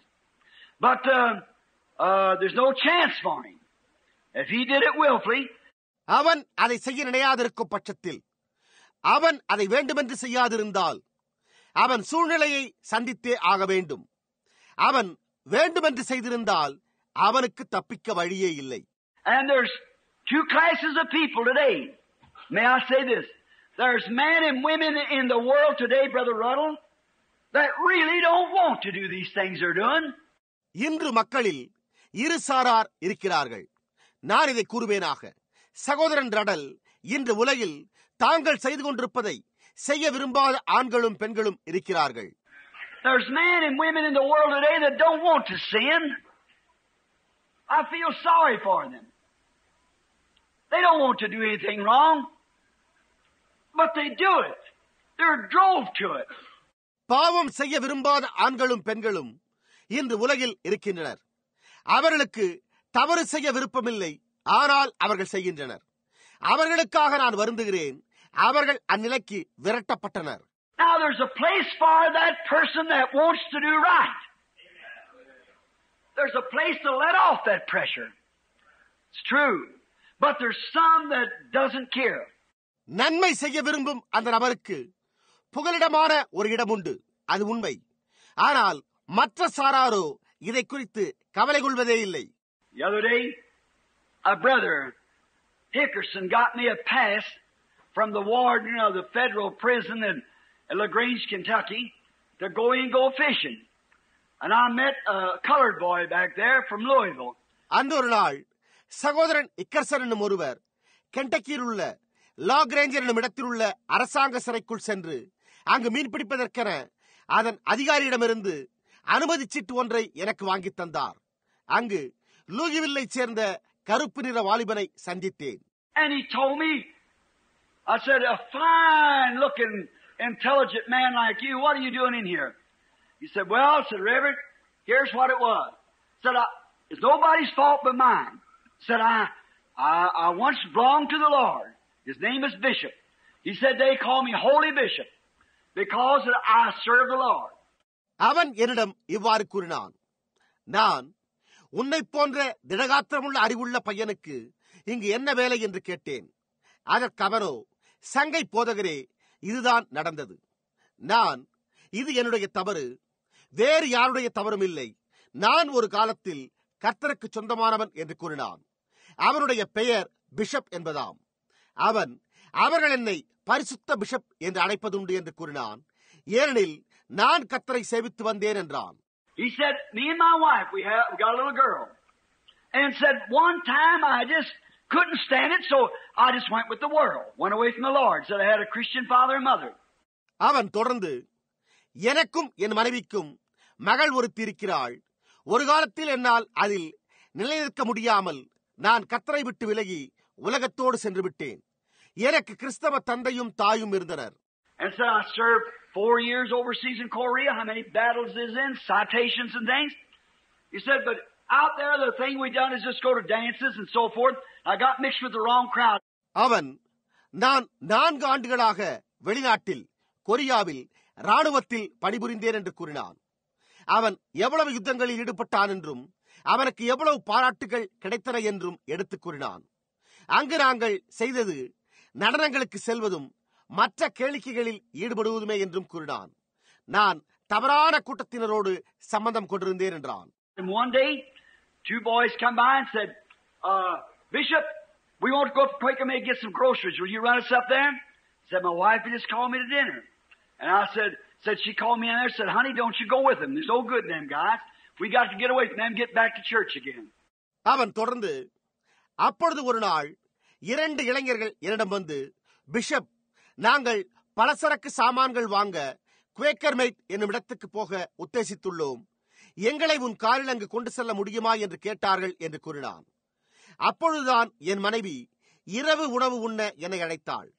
அவள் என்னை கூப்பிட்டு, தேனே, அவர்களோடு போக வேண்டாம், அவர்கள் நல்லவர்கள் அல்ல, அவர்களை விட்டு நாம் விலகி சபைக்கு மீண்டும் செல்ல வேண்டும் என்று கூறினாள். And he said, well, I said, I hate for them boys wants groceries. Said, I hate not to take them. They said, I'll let them have my car. I said, don't you do it. They'll tear it to pieces. I said, run them up there and I come back then. நானோ, நல்லதுதான், நானும் அவர்களை வெறுக்கிறேன். ஆனால் இந்த பையன்கள் பலசரக்கு சாமான்கள் வாங்க விரும்புகிறார்கள். அவர்களை என் காரில் கொண்டு போவதில் எனக்கு ஆட்சேபனை இல்லை. அப்படியானால் என் காரை அவர்களுக்கு உபயோகிக்க கொடுக்கிறேன் என்றேன். அதற்கு அவளோ, நீங்கள் அப்படி செய்யவே செய்யாதீர்கள். அவர்கள் காரை சுக்குநூறாக உடைத்து விடுவார்கள். எனவே அவர்களை அங்கு கொண்டு போய் விட்டுவிட்டு நீங்கள் திரும்பி வந்து விடுங்கள் என்று கூறினாள். Said I run them up there and stop in the parking lot. Said I was sitting there waiting, and all at once the alarms went off and everything, and here come these boys, each with pistols in their hands. அவன் தொடர்ந்து என்னிடம், அவர்களை கொண்டு சென்று கார்களை நிறுத்தும் இடத்தில் என் காரை நிறுத்தினேன். நான் காரில் உட்கார்ந்து கொண்டு காத்துக் கொண்டிருந்த போது திடீரென்று அபாய சங்கு ஊதினது. இந்த பையன்களோ தங்கள் கைகளில் கை துப்பாக்கியை பிடித்துக் கொண்டு வந்தனர். And I shut the door. I said, "You're not getting in here." And one of them whacked him across the head and jerked him back up, threw this gun and said, "You're not taking me." Threw the gun and said, "If you don't want a hole through you and we'll throw you out here, take off." அப்பொழுது நான் உடனே காரின் கதவை அடைத்து, நீங்கள் காரில் ஏறக்கூடாது என்றேன். அவர்களில் ஒருவன் பிஷப்பின் தலையில் அடித்து அவனை பின்னால் தள்ளி கை துப்பாக்கியை அவன் முன்னால் நீட்டி, எங்களை கொண்டு போகாவிட்டால் என்று பயமுறுத்தினானாம். அவர்கள் துப்பாக்கியை நீட்டி, உனக்குள்ளாக குண்டு பாய்ந்து தொலை உண்டாக்க நீ விரும்பவில்லை என்றால் என்று பயமுறுத்தி, உன்னை தூர எரிந்துவிட்டு நாங்கள் காரை ஓட்டி சென்று விடுவோம் என்று கூறினார்களாம். He said, "You can't go nowhere. You're going to get caught. You boys tell him that I was free. I didn't mean this. I was sitting here in an innocent party, and about that time the police had him." பிஷப்போ அவர்களிடம், நீங்கள் எங்கேயுமே தப்பிச் செல்ல முடியாது, நீங்கள் மாட்டிக்கொள்ளப் போகிறீர்கள். பையன்களே, நீங்கள் காவற்காரர்களிடம், நான் இதில் சம்பந்தப்படவில்லை, நான் அதை திட்டமிடவில்லை, நான் இங்குதான் உட்கார்ந்து கொண்டிருந்தேன், நான் குற்றமற்றவன் என்று கூறுங்கள் என்று கூறினாராம். அந்த நேரத்தில் தான் காவற்காரர்கள் அவர்களை பிடித்தாரலாம். They pleaded the case. He said, "I first thought evil of the prosecutor because he said, here's the questions." He said, "Is this your car?" He said, "Yes, sir, but he said, answer my questions." Oh, brother, the devil has a way of doing it. அவர்கள் அந்த வழக்கை விசாரித்து வாதிட்டார்களாம். அவன் என்னிடம், அரசாங்க வழக்கறிஞர் மிகவும் பொல்லாதவர், ஏனெனில் அவர் என்னிடம் என்று கூறத் துவங்கி இந்த கேள்விகளை அவர் கேட்டதாக கூறினான். இது உன்னுடைய கார்தானே என்று அவர் கேட்க, இவனோ ஆமையா, ஆனால் நான் என்று கூறத் துவங்கும் போது அவர், கேட்ட கேள்விகளுக்கு மாத்திரம் பதில் சொல் என்று அரசு வழக்கறிஞர் அதட்டினாராம். ஓ சகோதரனே, பிசாசு அதை செய்யும் முறையை அறிந்திருக்கிறான். Said, "Answer my questions." Said, "Is this your car?" He said, "Yes, sir." "Is that your license number?" "Yes, sir." He said, "Was you up there in that lot?" He said, "Well, he said, answer my questions." He said, "Yes, sir." He said, "There you are." And on circumstantial evidence to give him 10 years. Sent to other boys for life. அவரோ, என் கேள்விகளுக்கு பதில் சொல், இது உன் கார்தானே என்று கேட்டாராம். இவரோ ஆமையா என்றானாம். மீண்டும் அவர், இது உன் அங்கீகார அட்டையின் எண்ணா என்று கேட்க, இவரோ ஆமையா என்றானாம். அவர், நீ அவர்களோடு இருந்தாயா என்று கேட்க, இவன், நான் சொல்வது என்று கூற, என் கேள்விக்கு பதில் சொல் என்று அவர் கூற, இவனோ ஆமையா என்றானாம். அப்பொழுது அவர், வேறென்ன வேண்டும் என்று கூறி சூழ்நிலை அத்தாட்சியின் பேரில் அவர்கள் அவனுக்கு 10 ஆண்டு கடுங்காவல் விதித்து மற்ற இருவருக்கும் ஆயுள் தண்டனையை விதித்தனராம். Now, he said, "See, brother, I just got in the wrong crowd. It's nobody to blame but me." And that's right. He's got 10 years to let off the pressure in. அவன் என்னிடம், பாருங்கள் சகோதரனே, நான் தவறான கூட்டத்தினரோடு சம்பந்தம் கொண்டேன், ஆகவே என்னை தவிர வேறு யாரையும் குற்றம் சொல்ல முடியாது என்று கூறினான். அது உண்மை. உள்ளே உள்ள அழுத்தத்தை வெளியேற்ற அவனுக்கு 10 ஆண்டுகள் இருக்கின்றன. I prayed for him, Brother Wood there, and I was sitting out on the water and took the boy by the hand and prayed for him out on the water that God would give him a parole. And I'm still praying for him that God will. அவனுக்காக நான் ஜெபித்தேன். சகோதரன் உட்டும் நானும் தண்ணீரில் படகில் உட்கார்ந்து கொண்டு அவனுடைய கையை பிடித்து, தேவன் அவனுக்கு திரும்பி வருவான் என்னும் உத்தரவாதத்தின் மேல் விடுதலை கிடைக்க உதவி செய்ய வேண்டும் என்று ஜெபித்தோம். நான் இன்னும் அவனுக்காக தேவன் இதை செய்ய வேண்டும் என்றே ஜெபித்துக் கொண்டிருக்கிறேன். What is it? Pressure. Innocent. A man innocent. Now that man should have a chance. அது என்ன? அழுத்தம். குற்றம் புரியாத ஒரு மனிதன். அந்த மனிதனுக்கு ஒரு வாய்ப்பு அளிக்கப்பட வேண்டும். Now, if you want to do right, I'm so glad tonight to tell you that there is a city of refuge. That's Jesus Christ. If you don't want to do wrong, the enemy's after you, then there's a way of escape, and that escape is Jesus Christ. நீங்கள் சரியானதை செய்ய விரும்பினால் ஒரு அடைக்கலப்பட்டணம் உண்டு என்று இன்றிரவு உங்களுக்கு அறிவிப்பதில் நான் மிக்க மகிழ்ச்சி கொள்கிறேன். அதுதான் இயேசு கிறிஸ்து. நீங்கள் தீமையை செய்ய விரும்பாமல் சத்துரு உங்களை பின்தொடர்ந்தால் அப்பொழுது தப்பிக்க ஒரு வழி உண்டு. அந்த தப்பித்துக் கொள்ளுதல் இயேசு கிறிஸ்துவே.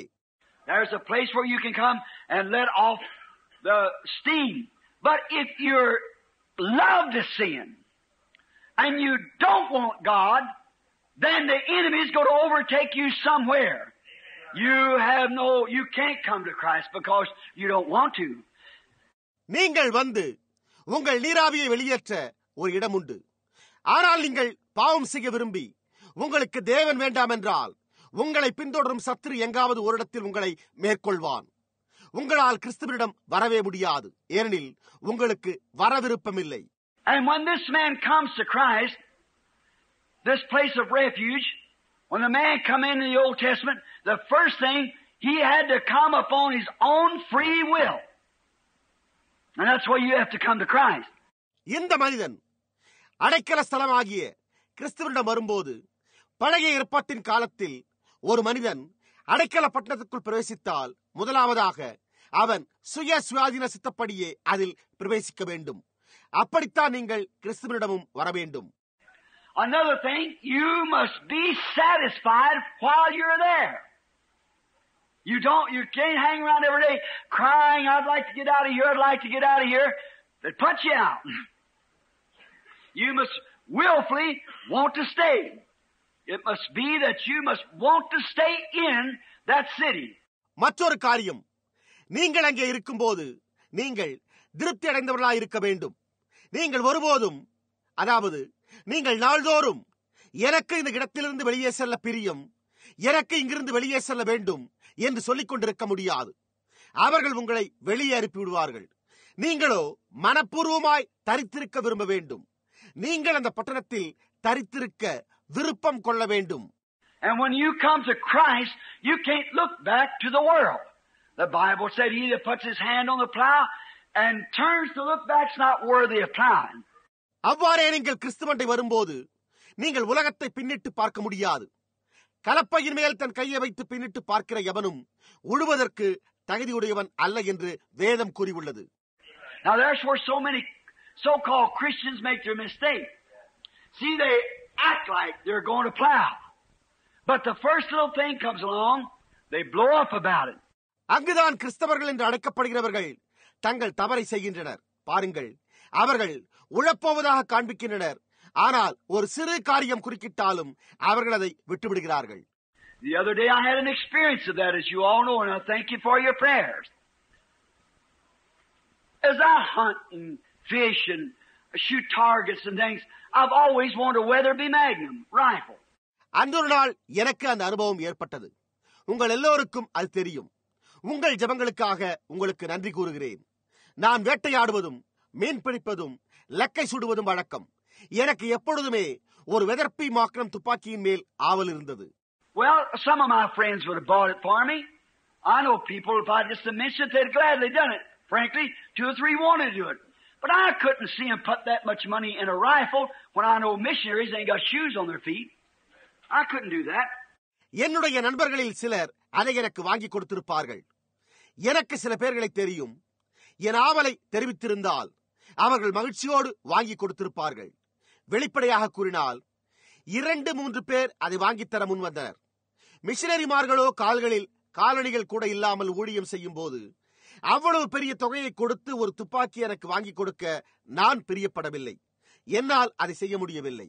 And Brother Wilson gave Billy Paul a little 257 Roberts, and a brother friend of mine said, Brother Branham, Weatherby can bore that gun. I can have it done for a cheap price. If you let me do it for you. Well, I let him do it. சகோதரன் Wilson அவர்கள் பில்லி பாலுக்கு .257 துப்பாக்கி ஒன்றை கொடுத்திருந்தார். என் சகோதர நண்பர் ஒருவர் என்னிடம், சகோதரன் பிரணாமே, வெதர்பி நிர்வாகம் இந்த துப்பாக்கியை துளையிட்டு வெதர்பி மாக்னம் துப்பாக்கியாக மாற்றித்தர முடியும். எனவே நீங்கள் அனுமதித்தால் மலிவான விலைக்கு அதை செய்து தருவேன் என்றார். நான் அவருக்கு அனுமதி அளித்தேன். Come back, put a shell in the gun and went to shoot it, and the thing blowed up in my hands, and the barrel went almost to the 50-yard line, the bolt way back behind me, and it's a wonder it just didn't cut me half in two. There's about 5 or 6 tons of pressure that close to me. அந்த துப்பாக்கி மாற்றப்பட்டு திரும்பி வந்தது. அதில் தோட்டாவை போட்டு சுட்டபோது அது என் கைகளில் வெடித்து தெரித்தது. துப்பாக்கி குழாய் 50 கஜ தூர கோடு வரைக்கும் சிதறி போனது. அதன் தோட்டா தெரித்து எனக்கு பின்னால் சென்றது. அது என்னை இரண்டாக பிளக்காதது அதிசயமே. எனக்கு அவ்வளவு அருகில் 5 அல்லது 6 டன் அழுத்தம் இருந்தது.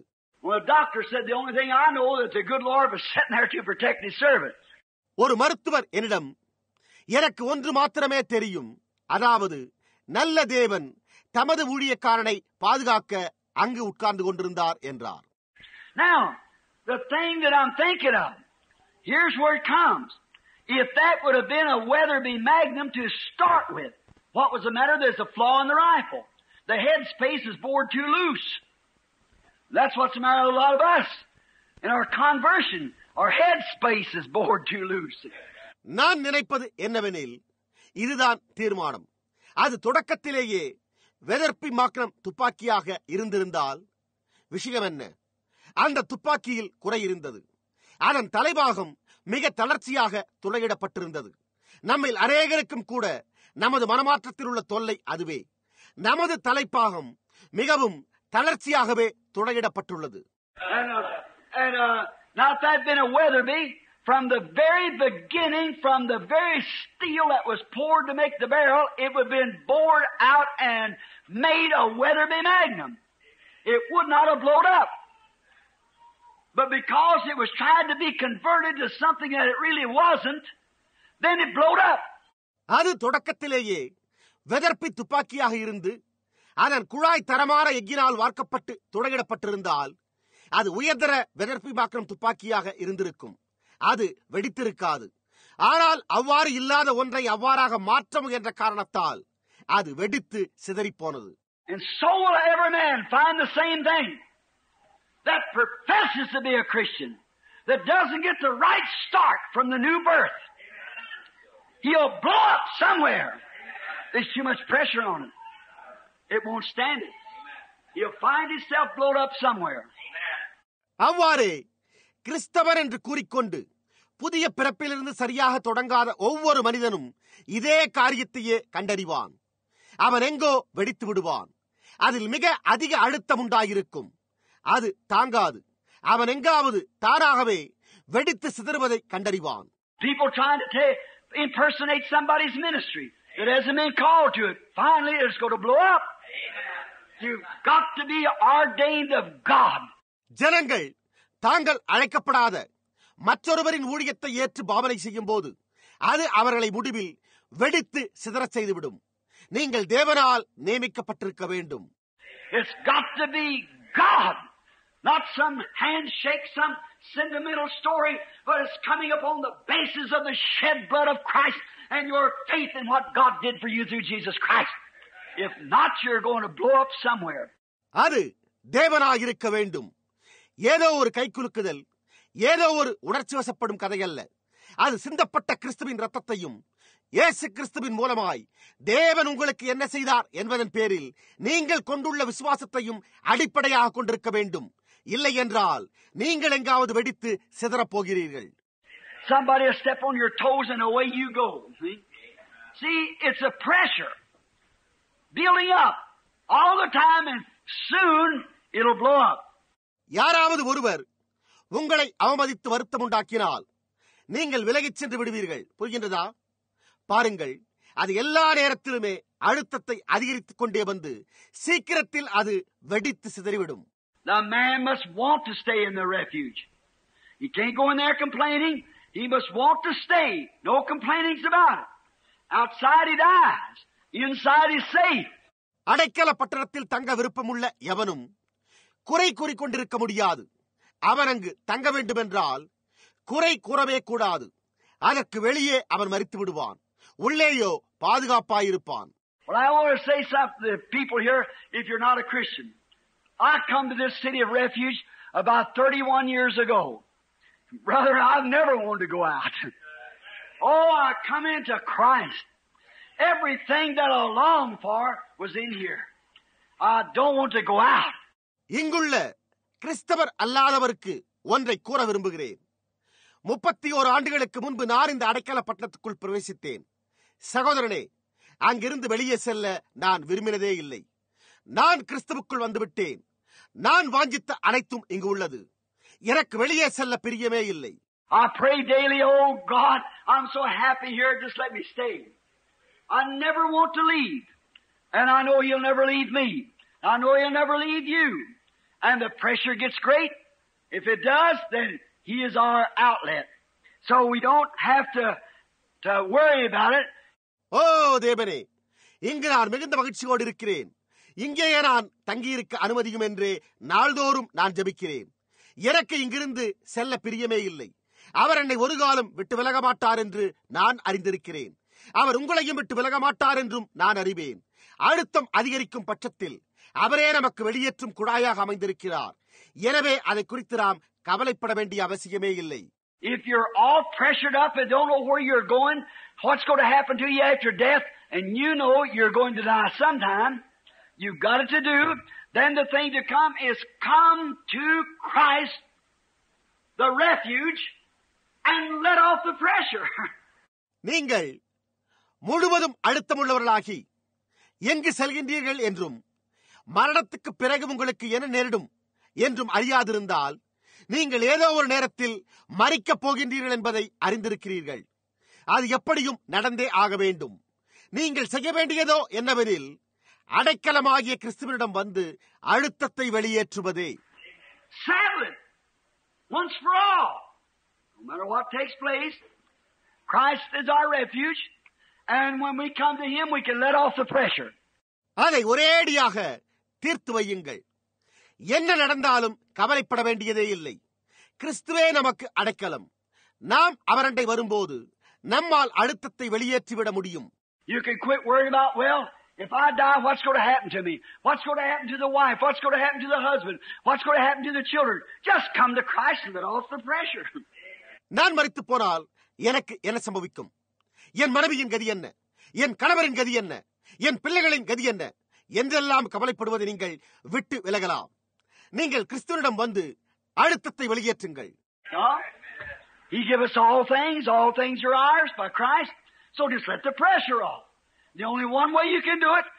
இல்லை, அவர் எல்லாவற்றையும் நமக்கு தருகிறார். கிறிஸ்துவின் மூலம் எல்லா காரியங்களும் நம்முடையவர்களாக இருக்கின்றன. ஆகையால் நீங்கள் அழுத்தத்தை வெளியேற்றுங்கள். நீங்கள் அதை ஒரே ஒரு வழியில் மாத்திரமே செய்ய முடியும். Somebody might give you $1 million, they would build up pressure. You might join a church and it'll still build up pressure. யாராவது உங்களுக்கு $10 லட்சம் கொடுக்கக்கூடும். அது அழுத்தத்தை அதிகரிக்கிறது. நீங்கள் ஒரு சபையை சேரலாம். அது அப்பொழுதும் அழுத்தத்தையே அதிகரிக்கும். The Methodists will tell you they're right, the Baptists is wrong, the Baptists say they're wrong, and we're right. So it just builds up more pressure because you don't know where you're standing. ஏனெனில் மெத்தோடிஸ்டுகள் அவர்கள் செய்வதுதான் சரி என்றும் பாப்டிஸ்டுகள் தவறென்றும் சொல்லுவார்கள். பாப்டிஸ்டுகளோ அவர்கள் தவறு, நாங்கள் செய்வதுதான் சரி என்பார்கள். அது அதிக அழுத்தம் உண்டாக்குகிறது. ஏனெனில் நீங்கள் எங்கே நிற்கிறீர்கள் என்பதை அறியாமல் இருப்பீர்கள். But if you ever come to Christ, you can let off the pressure. Because it's all over there and just settle it down. It's God's provided place of safety, where God said, the name of the Lord is a mighty tower. The righteous run into it and are saved. ஆனால் நீங்கள் எப்பொழுதாவது கிறிஸ்துவனிடம் வருவீர்களானால் அழுத்தத்தை வெளியேற்றலாம். ஏனெனில் அப்பொழுது அதெல்லாம் முடிந்துவிடும். அதை தீர்த்து விடுங்கள். அது தேவனால் அருளப்பட்ட பாதுகாப்பு ஸ்தலம். கர்த்தருடைய நாமம் பலத்த துருகம். நீதிமான் அதற்குள் ஓடி சுகமாயிருப்பான் என்று தேவன் கூறியுள்ளார். In a time of sickness, when sickness strikes and the doctor says there's nothing else I can do about it, don't build up pressure. Let off the pressure. Call your pastor. Let him anoint you and all and pray over you. Prayer of faith shall save the sick. Let off the pressure. See? வியாதியுள்ள நேரத்தின் போது வியாதி உங்களை தாக்கி மருத்துவரோ இதை குறித்து வேறென்றும் என்னால் செய்ய முடியாது என்று கூறிவிட்டால் அழுத்தத்தை அதிகரித்துக் கொள்ளாதீர்கள். அழுத்தத்தை வெளியேற்றுங்கள். உங்கள் போதகரை கூப்பிடுங்கள். அவர் உங்களுக்கு எண்ணெய் பூசி ஜெபம் செய்யட்டும். அப்பொழுது விசுவாசமுள்ள ஜெபம் பிணியாளியை ரட்சிக்கும். அழுத்தத்தை வெளியேற்றுங்கள். புரிகின்றதா? He's our refuge. While you're in this refuge, you got right to anything that's in the refuge, and Christ is our refuge. And everything you have need of is in Him. Amen. In sickness, don't build up pressure. Let off pressure. அவர் நமக்கு அடைக்கலம். நீங்கள் இந்த அடைக்கலத்துக்குள் இருக்கும்போது இந்த அடைக்கலத்தில் உள்ள எதன் பேரிலும் உங்களுக்கு உரிமை உண்டு. கிறிஸ்துவே நமக்கு அடைக்கலம். உங்களுக்கு தேவையான அனைத்தும் அவரில் உள்ளது. ஆமென். வியாதியின் போது அழுத்தத்தை அதிகரித்துக் கொள்ளாதீர்கள். அழுத்தத்தை வெளியேற்றுங்கள். You say, well, I wonder, Brother Branham. You don't wonder. You just let the pressure off. Commit your case to God and go on as if it's all over. Don't build up pressure. It lets off pressure. நீங்களோ நான் வியப்புறுகிறேன் சகோதரன் பிரணாமே என்று கூறலாம். நீங்கள் வியப்புறாதீர்கள். அழுத்தத்தை வெளியேற்றி விடுங்கள். உங்கள் விவகாரத்தை தேவனிடம் சமர்ப்பித்துவிட்டு எல்லாம் முடிந்துவிட்டது என்பது போல் சென்று கொண்டே இருங்கள். அழுத்தத்தை அதிகரித்துக் கொள்ளாதீர்கள். நீங்கள் தேவனிடம் சமர்ப்பிப்பது அழுத்தத்தை வெளியேற்றிவிடும். Well, you say, I am so worried, Brother Branham. I just don't know. Let off the pressure. Amen. In the city of refuge, He took your weary. So you don't have to have it. Cast your cares on Him, for He careth for you. Don't you worry about your cares. That's His business. நீங்களோ சகோதரன் பிரணாமே, எனக்கு கவலையாயுள்ளது, என்ன செய்வதென்றே தெரியவில்லை எனலாம். அழுத்தத்தை வெளியேற்றுங்கள். ஆமென். அடைக்கல பட்டணத்தில் அவர் உங்கள் கவலையை எடுத்து போட்டார். எனவே நீங்கள் கவலைப்பட வேண்டிய அவசியமே இல்லை. அவர் உங்களை விசாரிக்கிறவரானபடியால் உங்கள் கவலைகளை எல்லாம் அவர் மேல் வைத்து விடுங்கள். உங்கள் கவலைகளை குறித்து கவலை கொள்ளாதீர்கள். அது அவருடைய வேலை. I met a woman here some years ago in the 10-cent store. She was about 60 years old, looked about 30 years old. I said, how you do it, sister? சில ஆண்டுகளுக்கு முன்பு 10 சென்டுகள் அங்காடியில் ஒரு ஸ்திரீயை சந்தித்தேன். அவளுக்கு சுமார் 60 வயது இருக்கும். ஆனால் காண்பதற்கோ 30 வயது போல் இருந்தாள். சகோதரியே, உங்களால் எப்படி இப்படி இருக்க முடிகிறது என்று நான் கேட்டேன். She said, Brother Branham, I've got 2 sons as doctors as older than you are. And honest to goodness, she didn't look over 30 years old. அவளோ, சகோதரன் பிரணாமே, என் 2 மகன்கள் மருத்துவர்கள். அவர்கள் உங்களை விட மூத்தவர்கள் என்று கூறினாள். உண்மையை கூறினால் அவள் காண்பதற்கு 30 வயதிற்கும் அதிகமாக தோன்றவே இல்லை. She said, here's what it was. When I come to Christ when I was about 12 years old, and I sat down and thought about it. I studied other religions. But when I found the true one, she said, I come to Christ and took my case, my soul, my all to Him. And she said, I've never had a weary since. அவள், இதுதான் அதன் ரகசியம். எனக்கு 12 வயதான போது நான் கிறிஸ்துவனிடம் வந்தேன். நான் உட்கார்ந்து கொண்டு அதை குறித்து ஆழ்ந்து சிந்திக்கலானேன். நான் மற்ற மார்க்கங்களையும் குறித்து ஆராய்ந்து பார்த்தேன். ஆனால் நான் உண்மையான மார்க்கத்தை கண்டுகொண்ட போதோ நான் கிறிஸ்துவனிடத்தில் வந்து என் விவகாரத்தையும் என் ஆத்துமாவையும் என்னுடைய எல்லாவற்றையும் அவரிடம் கொண்டு சென்றேன். அன்று முதல் நான் கவலைப்பட வேண்டிய அவசியமே இருக்கவில்லை என்றாள். Said, now He promised to take care of all my troubles, and said, if He's not big enough to do it, I know I'm not big enough to do it. So what's the use of me worrying about it? That's it. மேலும் அவர் என்னுடைய எல்லா தொல்லைகளையும் குறித்து கவனித்து பேணுவதாக வாக்களித்தார். எனவே அவர் அதை செய்யும் அளவிற்கு பெரியவராய் இல்லாமல் போனால் அதை செய்ய நான் போதிய அளவிற்கு பெரியவள் அல்லவே. எனவே அதை குறித்து நான் கவலைப்படுவதனால் என்ன பயன் என்று கூறினாள். புரிகின்றதா? அதுதான் அது. Christ promised that He'd take all your cares, cast your cares on Him. So why are you worrying about? Worry builds up pressure. Pressure blows up. So just cast your cares on Him and quit worrying. உங்கள் கவலைகளை எல்லாம் தம்மேல் ஏற்றுக்கொள்வதாக கிறிஸ்து வாக்களித்துள்ளார். உங்கள் கவலைகளை அவர் மேல் வைத்து விடுங்கள். எனவே நீங்கள் எதை குறித்து கவலை கொள்கிறீர்கள்? கவலை அழுத்தத்தை அதிகரிக்கும். அழுத்தம் வெடிக்கும்படி செய்யும். எனவே உங்கள் கவலைகளை அவர் மேல் வைத்துவிட்டு கவலைப்படுவதை விட்டு விலகுங்கள். All right. Now, what do you say how I do it? Just trust His promise. He made a promise that He would do it. Even in the time of death. When the death angel comes into the room. சரி, இப்பொழுது அதை எப்படி செய்வதென்று நீங்கள் கேட்கலாம். அவருடைய வாக்குத்தத்தத்தை மாத்திரம் நம்புங்கள். அவர் அதை செய்வதாக ஒரு வாக்குத்தத்தம் செய்தார். மரண நேரத்திலும் கூட மரண தூதன் அறைக்குள்ளாக வரும்போது, Oh, Brother Branham, I know I'll be nervous. Oh, no. You're in the refuge. No. You know you're going to die. You got to go some way. So just get into the refuge. Feel safe. That's right. ஓ சகோதரன் பிரணாமே, நான் பயந்து போவேன் என்று எனக்கு தெரியும். ஓ இல்லை, நீங்கள் அடைக்கலத்துக்குள் இருக்கிறீர்கள். இல்லை, நீங்கள் மரிக்கப் போகிறீர்கள் என்று உங்களுக்கு தெரியும். ஏதோ ஒரு வழியில் நீங்கள் சென்றே ஆக வேண்டும். எனவே அந்த புகலிடத்துக்குள் பிரவேசித்து பாதுகாப்பாய் இருப்பதை உணருங்கள். அது உண்மை. You're safe as long as you're in refuge. Remember, He died for you. He cares for you. He died for you. அந்த புகலிடத்துக்குள் இருக்கும் வரைக்கும் நீங்கள் பாதுகாப்பாயிருப்பீர்கள். அவர் உங்களுக்காக மரித்தார் என்பதை நினைவு கூறுங்கள். அவர் உங்கள் மேல் கவலை கொள்ளுகிறார். அவர் உங்களுக்காக மரித்தார். Now let's take a look. You say, Brother Branham, you mean when the death angel's knocking at the door, you're still not to get steamed up? No, not a bit. Well, why do you do that? Come to the refuge. That's all. இப்பொழுது நாம் ஒரு காட்சியை எடுத்துக்கொள்வோம்.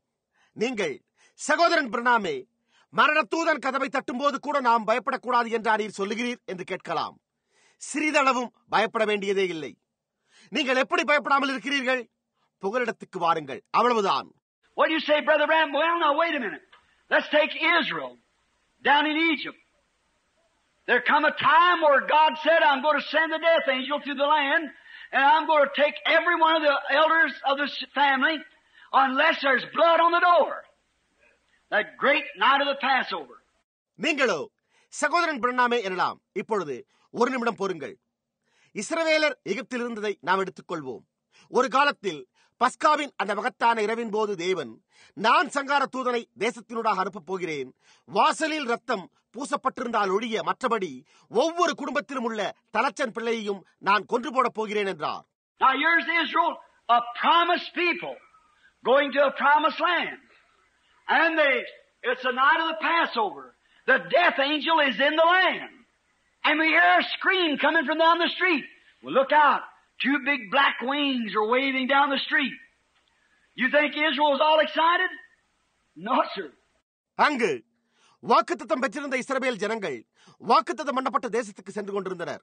அது பஸ்காவின் இரவு. சங்கார தூதனோ தேசத்தில் இருக்கிறான். தெருவிலிருந்து கூச்சல் வருவதை நாம் கேட்கிறோம். நாம் வெளியே பார்க்கிறோம்.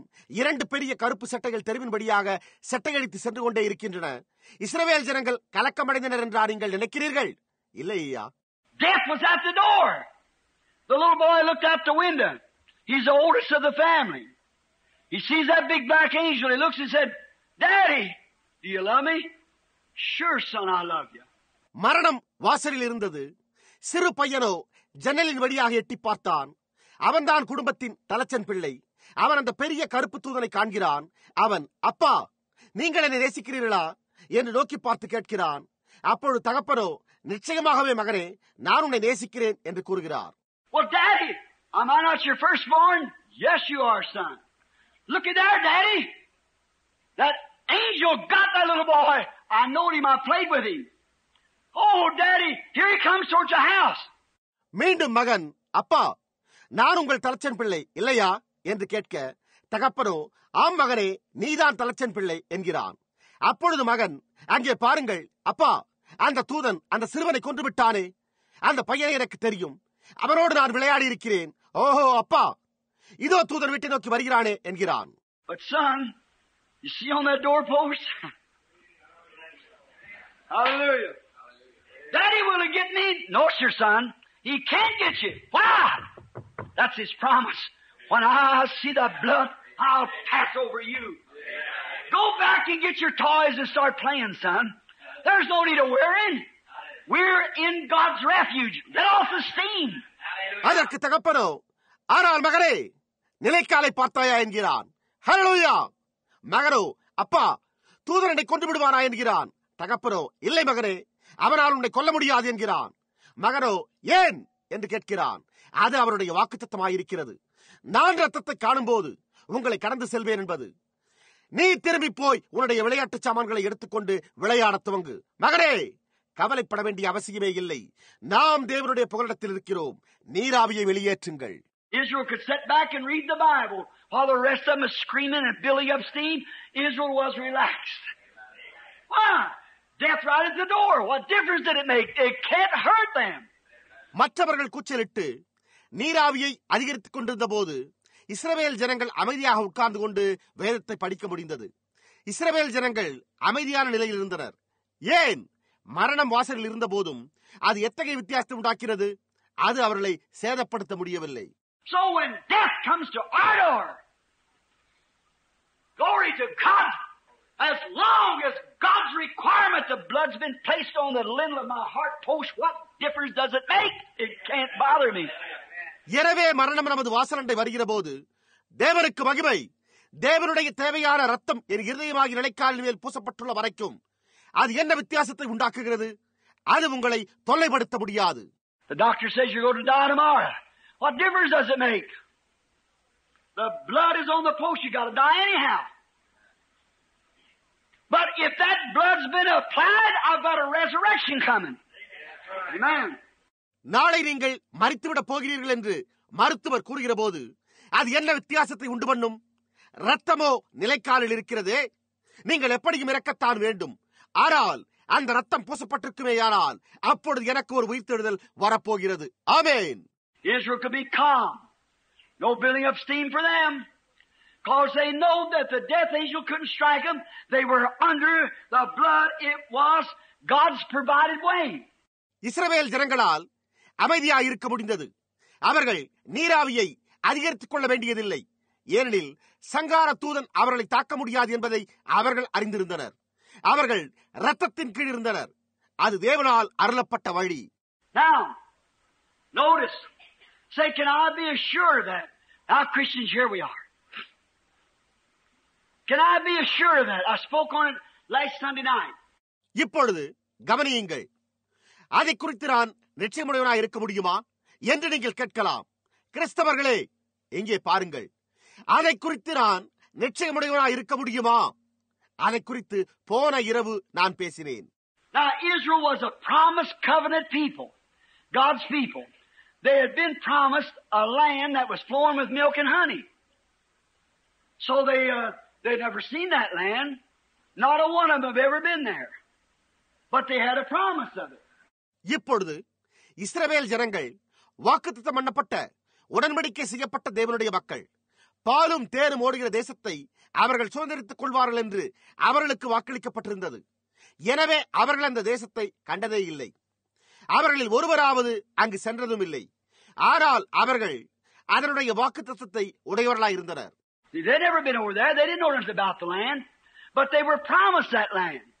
And they come out of their slavery by the hand of God to His prophet and was sojourning, professing that they were pilgrims and strangers, and was going to a land that they'd never seen or none of them had ever seen it. Think of it. புரிகின்றதா? அவர்கள் அந்த தேசத்திற்கு அங்கே ஒருபோதும் சென்றதே கிடையாது. அவர்கள் அந்த தேசத்தை குறித்து ஒன்றுமே அறியாதிருந்தார்கள். ஆனால் அவர்கள் அந்த தேசத்திற்கென வாக்களிக்கப்பட்டிருந்தனர்.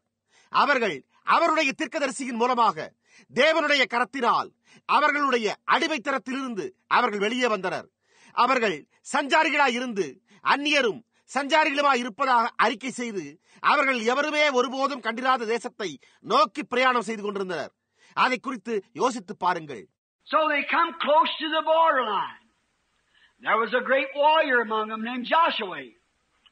Joshua means Jehovah's Savior, and Joshua went over the Jordan into the promised land and come back with the evidence that it was a good land. அவர்கள் எல்லைக்கோட்டை நெருங்கி வந்தனர். அவர்களுக்கு யோசுவா என்னும் பெயர் கொண்ட சிறந்த போர் வீரன் இருந்தான். யோசுவா என்றால் யெகோவா ரட்சகர் என்று பொருள். யோசுவா யோர்தானை கடந்து வாக்குத்தத்தம் பண்ணப்பட்ட தேசத்திற்குள் பிரவேசித்து அது நன்மையான தேசம் என்னும் அத்தாட்சியோடு திரும்பி வந்தான். They brought a bunch of grapes and taken 2 men to pack. It was just exactly what God said it was. It was flowing in milk and honey. That should have made every one of them rejoice. அவர்கள் ஒரு திராட்சை குலையை கொண்டு வந்தனர். அது இருவர் சுமக்கத்தக்கதாக அவ்வளவு பெரியதாக இருந்தது. தேவன் சொன்ன விதமாகவே அது அமைந்திருந்தது. பாலும் தேனும் ஓடிக்கொண்டிருந்தது. அது அவர்கள் எல்லோரையுமே கலிகூற செய்திருக்க வேண்டும். Why? Joshua brought back the evidence of a land that nobody knew nothing about, that God had promised to give them. See? Because they had a promise to a land and was on the road to it. ஏன்? தேவன் அவர்களுக்கு வாக்குத்தத்தம் பண்ணியிருந்ததும் யாருமே அதை குறித்து ஒன்றுமே அறிந்திராததுமான அந்த தேசத்திலிருந்து யோசுவா அத்தாட்சியை கொண்டு வந்தான். புரிகின்றதா? அவர்களுக்கு அந்த தேசம் வாக்குத்தத்தம் பண்ணப்பட்டிருந்தது. அவர்கள் அதை நோக்கி பிரயாணம் செய்து கொண்டிருந்தனர். Now, one day the human race is in a trap. And there comes someone to the earth for the name of Jesus Christ. Jesus means Jehovah's Savior. ஒரு நாள் மனித குலம் கண்ணியில் அகப்பட்டுக் கொண்டது. அப்பொழுது இயேசு கிறிஸ்து என்னும் பெயர் கொண்ட ஒருவர் பூமிக்கு வந்தார். இயேசு என்றால் யெகோவா ரட்சகர் என்று பொருள். And he went down to the Jordan of death, went over the Jordan in death, and rose up on Easter morning with the evidence that a man can live after he dies. Hallelujah. Death is not the end. Jesus proved it, that a man can live after he dies. அவர் மரணம் என்னும் யோர்தானை அடைந்தார். மரணமாகிய யோர்தானை கடந்து Easter காலையில் மனிதன் மரித்த பிறகும் ஜீவிக்க முடியும் என்னும் அத்தாட்சியோடு உயிரோடு எழுந்தார். ஹல்லேலூயா! மரணம் என்பது முடிவல்ல. ஒரு மனிதன் மரித்த பிறகும் ஜீவிக்க முடியும் என்பதை இயேசு நிரூபித்தார். He stood before him and he said, before he left, he said, in my Father's house is many mansions. If it wasn't so, I would have told you. And I'll go and prepare a place. அவர் அவர்களுக்கு முன்பாக நின்றார். அவர் சொன்னார், அவர் போவதற்கு முன்பு என் பிதாவின் வீட்டிலே அநேக வாசஸ்தலங்கள் உண்டு. அப்படி இல்லாதிருந்தால் நான் உங்களுக்கு சொல்லியிருப்பேன். ஒரு ஸ்தலத்தை உங்களுக்காக ஆயத்தம் பண்ண போகிறேன். I'll go over and fix up a place and return back and receive you to myself, that where I am, there you may be also. நான் போய் உங்களுக்காக ஸ்தலத்தை ஆயத்தம் பண்ணின பின்பு நான் இருக்கிற இடத்திலே நீங்களும் இருக்கும்படி நான் மறுபடியும் வந்து உங்களை இடத்தில் சேர்த்துக் கொள்வேன் என்றார். On Easter morning, after he died till the moon and stars and sun was ashamed of themselves, he died till a Roman soldier pierced his heart with a spear, and water and blood had separated. He was the deadest of the dead. அவர் Easter காலையிலே சூரியனும் சந்திரனும் நட்சத்திரங்களும் தங்களை குறித்து வெட்கமடையும் அளவிற்கு அவர் மரித்தார். அவர் மரித்தபோது ரோம போர்ச்சேவகன் அவருடைய இருதயத்தை ஒரு ஈட்டியினால் குத்தின போது தண்ணீரும் ரத்தமும் பிரிந்திருந்தது. அவர் மரித்தோரிலேயே மிகவும் மரித்தவராயிருந்தார். He went to the grave like any man did. His soul went to hell, as the Bible said. But on Easter morning, he came back from death, hell, and the grave. And said, I am he that was dead, and I'm alive forevermore, and have the keys of death and hell. அவர் மற்றெந்த மனிதனைப் போலவே கல்லறைக்கு சென்றார். அவருடைய ஆத்மாவோ பாதாளத்துக்கு சென்றதாக வேதம் கூறுகிறது. ஆனால் ஈஸ்டர் காலையில் அவர் மரணம், பாதாளம், கல்லறை ஆகியவைகளிலிருந்து வெளியே வந்து, மரித்தேன், ஆனாலும் சதா காலங்களிலும் உயிரோடு இருக்கிறேன், நான் மரணத்திற்கும் பாதாளத்திற்கும் உரிய திறவுகோள்களை உடையவராயிருக்கிறேன் என்றார். I'm a man. They said he's a spirit. They give me a fish sandwich. And he eat fish and bread. அவரோ நான் ஒரு மனிதன் என்றார். அவர்களோ அவர் ஒரு ஆவி என்றனர். அவரோ எனக்கு ஒரு மீன் ரொட்டி துண்டை தாருங்கள் என்றார். அவர் அப்பமும் மீனும் புசித்தார். He was a man that died and went to the land and returned back with the evidence that a man can live after death. What's death got to do with us? Hey man, let off the pressure. அவர் மரித்து தேசத்துக்கு சென்று மரித்த பின்பும் ஒரு மனிதன் உயிர் வாழக்கூடும் என்னும் அத்தாட்சியோடு திரும்பி வந்தார். அப்படி இருக்க மரணத்துக்கு நம்முடன் என்ன சம்பந்தம்? ஆமென். அழுத்தத்தை வெளியேற்றுங்கள். Now, not only that, but he gave us a promise. What was it? He gave us the earnest of our inheritance. அது மாத்திரமல்ல, அவர் நமக்கு ஒரு வாக்குத்தத்தத்தை கொடுத்திருக்கிறார். அது என்ன? அவர் நமக்கு நம்முடைய சுதந்திரத்தின் அச்சாரத்தை கொடுத்திருக்கிறார். He said, now, to prove this to every believer, now you're walking down here in unbelief. You don't believe the word. You're walking in sin and the things of the world. But he that believeth on me has eternal life. A life that can't die. அவர் இதை ஒவ்வொரு விசுவாசிக்கும் நிரூபிப்பதற்கென நீங்கள் இங்கு அவிசுவாசத்தில் நடந்து கொண்டிருக்கிறீர்கள். நீங்கள் வார்த்தையை விசுவாசிப்பது இல்லை. நீங்கள் உலகத்தின் காரியங்களில், பாவங்களில் நடந்து கொண்டிருக்கிறீர்கள். ஆனால் என்னை விசுவாசிக்கிறவனுக்கு நித்திய ஜீவன் உண்டு, மரிக்க கூடாத ஒரு ஜீவன் என்றார். Notice, now, when we receive His Spirit, we who are once dead in sin and trespasses, He gives us new birth, new life. What does He do? இப்பொழுது கவனியுங்கள். அவருடைய ஆவியை நாம் பெறும்போது, ஒரு காலத்தில் அக்கிரமங்களினாலும் பாவங்களினாலும் மரித்தவர்களாய் இருந்த நமக்கு அவர் புது பிறப்பை, புது ஜீவனை அருளுகிறார். அவர் என்ன செய்கிறார்? We die and are buried in Jesus. We raise in the Spirit from the worldly things unto the heavenly things. And tonight, we are sitting together in heavenly places in Christ Jesus. நாம் மரித்து இயேசுவுக்குள் அடக்கம் பண்ணப்படுகிறோம். நாம் ஆவியில் எழுந்து உலக காரியங்களை விட்டு பரலோக காரியங்களுக்குள் செல்லுகிறோம். இன்றிரவு நாம் கிறிஸ்து இயேசுவுக்குள் அவரோடு கூட உன்னதங்களில் உட்கார்ந்திருக்கிறோம். How many Christians in here still love the world? If you do, you're not a Christian. You are a professor of Christianity and not a possessor. For when a man wants taste of Christ, he's dead to the things of the world, and by no means he has any desire. So go back into that. இங்குள்ள எத்தனை கிறிஸ்தவர்கள் இன்னமும் உலகத்தில் அன்பு கூறுகிறீர்கள்? நீங்கள் உலகத்தில் அன்பு கூர்ந்தால் நீங்கள் ஒரு கிறிஸ்தவர் அல்ல. நீங்கள் கிறிஸ்தவ மார்க்கத்தை குறித்து வெளியில் கூறுகிற ஒருவரே என்று அதை சுதந்திரித்துக் கொண்ட ஒருவர் அல்ல.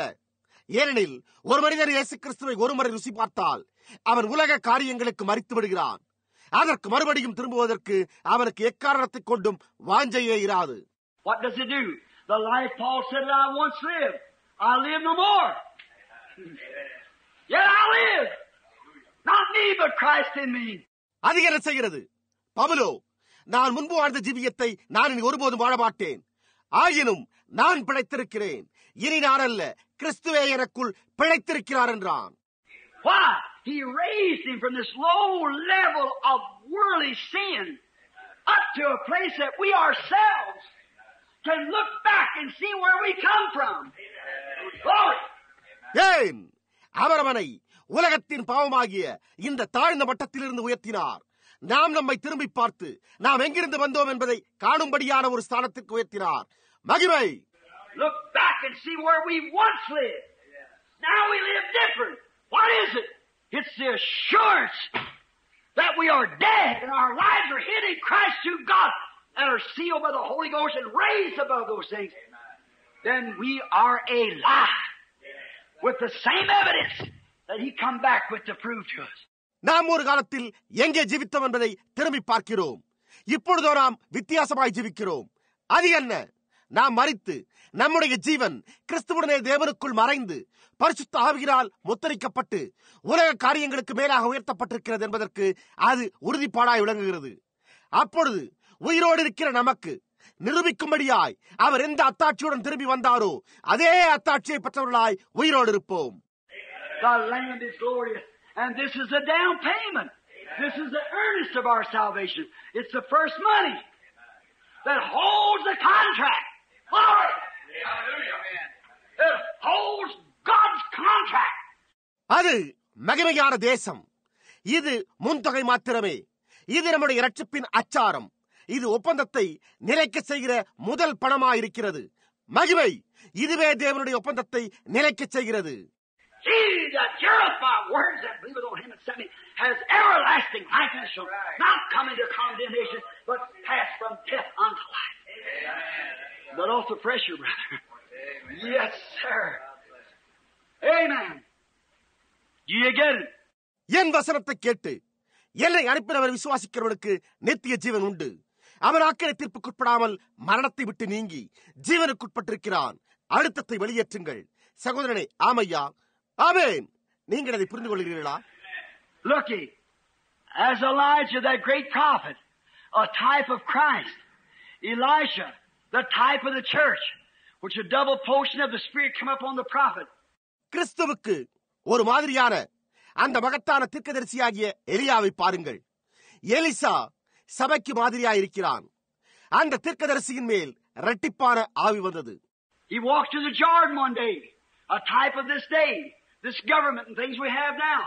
Ahab, Jezebel, and so forth. As you remember our Jezebel sermon. அவன் ஒரு நாள் யோர்தானை நோக்கி நடந்தான். அது இந்நாளுக்கு உதாரணமாய் உள்ளது. அவர்கள் இப்பொழுது கொண்டுள்ள இந்த அரசாங்கம் போன்றவர்களுக்கு ஆகாப், யெசபேல் போன்றவர்கள். யெசபேலை குறித்த என் பிரசங்கம் உங்களுக்கு நினைவிருக்கும். Notice, when Elisha, following Elijah for a reason. Amen. Where did he take him? To Jordan. To Ramoth Gilead, up to the school of the prophets, and down to Jordan.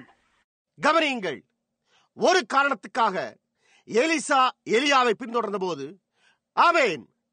அவன் அவனை எங்கு கொண்டு சென்றான்? யோர்தானுக்கு, கீலேயாத்தில் உள்ள ராமோத்துக்கு, தீர்க்கதரிசிகளின் பள்ளிக்கு, அதன் பிறகே யோர்தானுக்கு. That's why he takes you through justification, sanctification, and doubt to receive life. Amen. Not to a denomination or some creed, but to death to your spirit.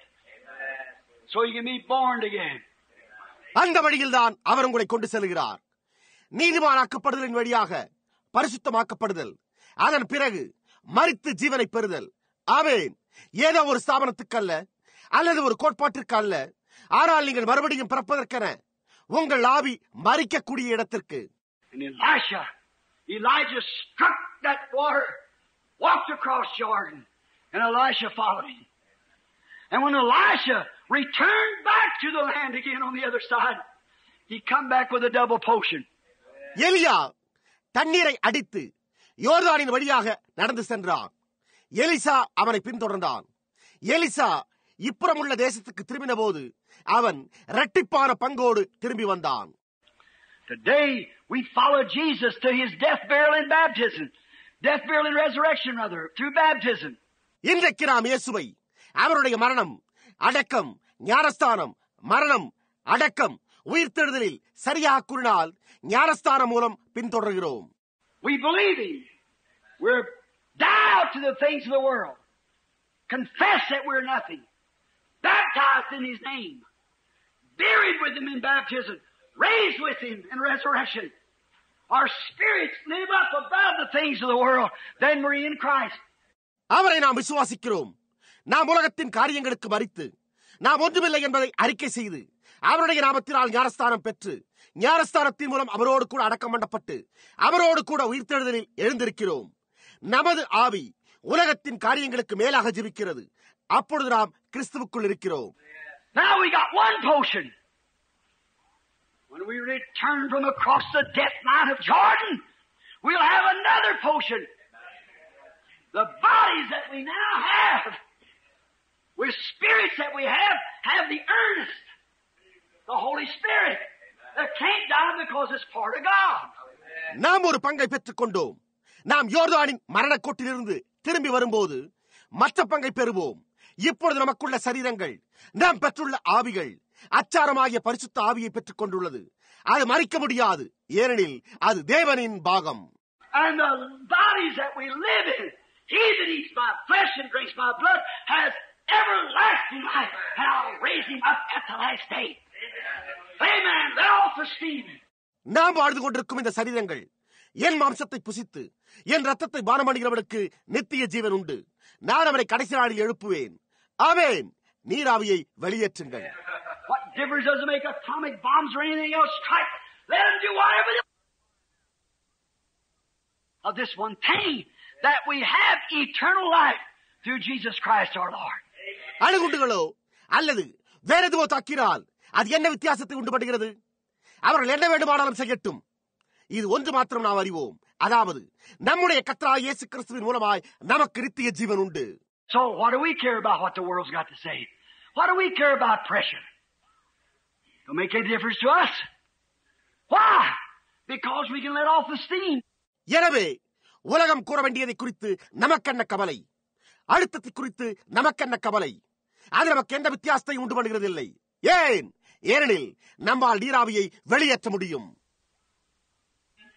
Come where the dewdrops of mercy are bright, shine all around us by day and by Jesus, the light of the world. இரக்கத்தின் பனித்துளிகள் பிரகாசமாயுள்ள இடத்திற்கே அது வருகிறது. இயேசுவே உலகத்தின் ஒளியே. எங்களை சுற்றிலும் இரவும் பகலும் பிரகாசியும். Now with our heads bowed, let's raise our hands. நம்முடைய தலைகள் வணங்கியிருப்பதோடு நாம் நம்முடைய கரங்களை உயர்த்துவோமாக. We'll Walk in the light, beautiful light. Come where the dewdrops of mercy are bright. Shine all around us by day and by night. Jesus, light of the world. நாம் ஒளியில் நடப்போம். அழகான ஒளியில் இரக்கத்தின் படித்துளிகள் பிரகாசமாய் உள்ள இடத்திற்கு அது வருகிறது. இயேசுவே உலகத்தின் ஒளி, எங்களை சுற்றிலும் இரவும் பகலும் பிரகாசியும். Our Heavenly Father, Satan has lost the battle. Just be patient. Don't build up a steam. Standing here preaching on letting off the steam, and then Satan thought he could run me from the pulpit. Get me out of this altar call. No, Lord.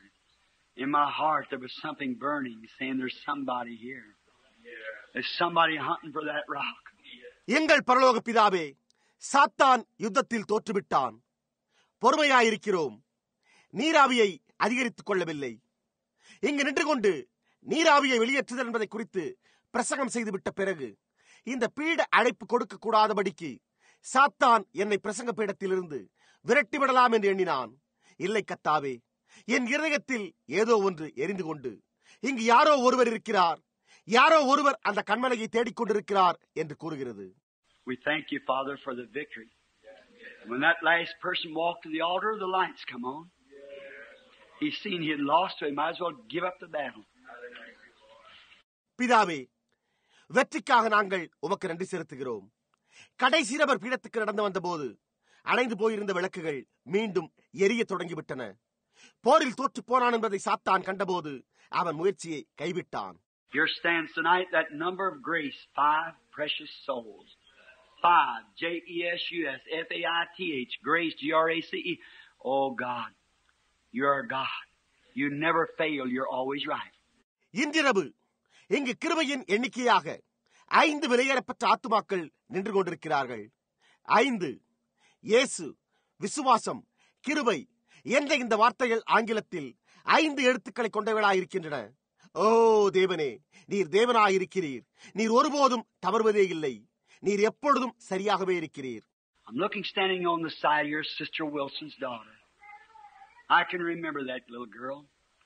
I remember when you called her. I remember the night at Newmarket, long years ago. Down there that night, I remember, Lord. நான் பார்த்துக் கொண்டிருக்கையில் இங்கே இந்த பக்கத்தில் சகோதரி வில்சனின் மகள் நின்று கொண்டிருக்கிறாள். அந்த சிறுமியை எனக்கு நினைவிருக்கிறது. அவளை நீர் அழைத்தது என் நினைவுக்கு வருகிறது. அநேக ஆண்டுகளுக்கு முன்பு நியூ மார்க்கெட்டில் அவளை நீர் அழைத்த அந்த இரவு என் நினைவுக்கு வருகிறது. கர்த்தாவே, அந்த இரவு அங்கிருந்ததை நான் நினைவு கூறுகிறேன். Here stands by our side a lady coming down from New York to sojourn with us. Here stands a young man and a young woman just at this turning point when the world is out here doing all kinds of immoral dances and carrying on. They've walked hunting for that rock. இதோ அவள் பக்கத்தில் எங்களுடன் ஐக்கியம் கொள்ள நியூயார்க்கிலிருந்து இங்கு வந்துள்ள ஒரு பெண்மணி நின்று கொண்டிருக்கிறாள். இங்கு ஒரு வாலிபனும் வாலிப ஸ்திரீயும் இந்த உலகமானது இங்கே எல்லா விதமான ஆபாசமான நடனங்களில் ஈடுபட்டு சென்று கொண்டிருக்கும் போது இவர்கள் இந்த திருப்பு முனைக்கு வந்துள்ளார்கள். அவர்கள் கண்மலையை தேடி நடந்து வந்திருக்கிறார்கள். At the end of the altar stands a young fella, his hands raised. He wants to find the rock. Jesus, you are that rock. And you said this, wherever 2 or 3 are gathered in my name, I'll be in their midst. Then that rock is right here. பீடத்தின் கடைசியில் ஒரு இளைஞன் கரங்களை உயர்த்தி நின்று கொண்டிருக்கிறான். அவன் கண்மலையை கண்டுகொள்ள விரும்புகிறான். இயேசுவே, நீரே அந்த கண்மலை. நீரோ 2 பேராவது 3 பேராவது என் நாமத்திலே எங்கே கூடியிருக்கிறார்களோ அங்கே அவர்கள் நடுவிலே நான் இருப்பேன் என்று உரைத்திருக்கிறீர். அப்படியானால் அந்த கண்மலை இங்கு உள்ளதே. It may seem very strange, Father. Very simple. You make things so simple so that we won't err. But because that they raised out of their seat and come on the invitation, because that Satan tried to keep them from doing it, Every effort he could put forth, he tried to do it, but he lost. பிதாவே, இது மிக வினோதமாக, மிக எளிதாக தென்படலாம். நாங்கள் தவறு செய்யக்கூடாது என்பதற்காக நீர் காரியங்களை எளிதாக்கி விடுகிறீர். ஆனாலும் இவர்கள் அழைப்பை ஏற்று தங்கள் இருக்கைகளை விட்டு எழுந்து இங்கு வருவதை தடை செய்ய சாத்தான் முயன்றான். அவன் தன்னாலான சகல முயற்சிகளையும் செய்த போதிலும் அவன் தோற்று போய்விட்டான். Now, as your servant, I'm going to lay my hands upon them and pronounce your blessings. And God may it follow. Because if they are honest and sincere to follow the leading of the Spirit, I do the same. இப்பொழுது உம்முடைய ஊழியக்காரன் என்னும் முறையில் இவர்கள் மேல் என் கரங்களை வைத்து உமது ஆசீர்வாதங்களை கூறப்போகிறேன். தேவனே, உமது ஆசீர்வாதம் இவர்களை தொடர்வதாக. இவர்கள் ஆவியானவரின் வழிநடத்துதலை பின்பற்ற வேண்டும் என்று உத்தமமும் உண்மையுமாய் உள்ளபடியால் இதை நான் செய்கிறேன். Now I ask that the soul of my sister shall never perish, that the desire of her heart for eternal life will be granted to her through Jesus Christ's name. இப்பொழுது என் சகோதரியின் ஆத்துமா அழிந்து போகாதபடிக்கும் நித்திய ஜீவனை பெற வேண்டும் என்றும் அவளுடைய இதயத்திலுள்ள வாஞ்சைகள் நிறைவேற வேண்டும் என்றும் இயேசு கிறிஸ்துவின் நாமத்தில் வேண்டிக் கொள்கிறேன். I lay my hand upon my sister and know that many trials has beset her. I know she prays for her darling boy. I know the father, as the tears run down his cheeks tonight, as he passed that little piece of tithing. என் சகோதரியின் மேல் என் கரத்தை வைக்கிறேன். அநேக போராட்டங்கள் அவளை சுற்றி நெருங்கியிருந்தன என்பதை நான் அறிவேன். அவள் தன் அருமை மகனுக்காக ஜெபிக்கிறாள் என்பதையும் நான் அறிவேன். இன்றிரவு தகப்பனோ கன்னங்களில் கண்ணீர் வெடித்துக் கொண்டே சிறு தசம பாகத்தை என் கையில் கொடுத்ததை நான் அறிவேன். And this morning when we prayed and committed the boy to the Lord God, this mother and father love the child. And God, they want a place where they can just let off the steam and know that everything's all right. இன்று காலை நாங்கள் ஜெபித்து அவர்களுடைய மகனை தேவனாகிய கர்த்தரிடத்தில் சமர்ப்பித்த போது இந்த தாயும் தகப்பனும் பிள்ளையை நேசிக்கின்றனர். தேவனே, நீராவியை வெளியேற்றி எல்லாம் சரியாயுள்ளது என்று அறிந்து கொள்ளக்கூடிய ஒரு இடம் அவர்களுக்கு தேவையாயுள்ளது. Father, we committed it to you.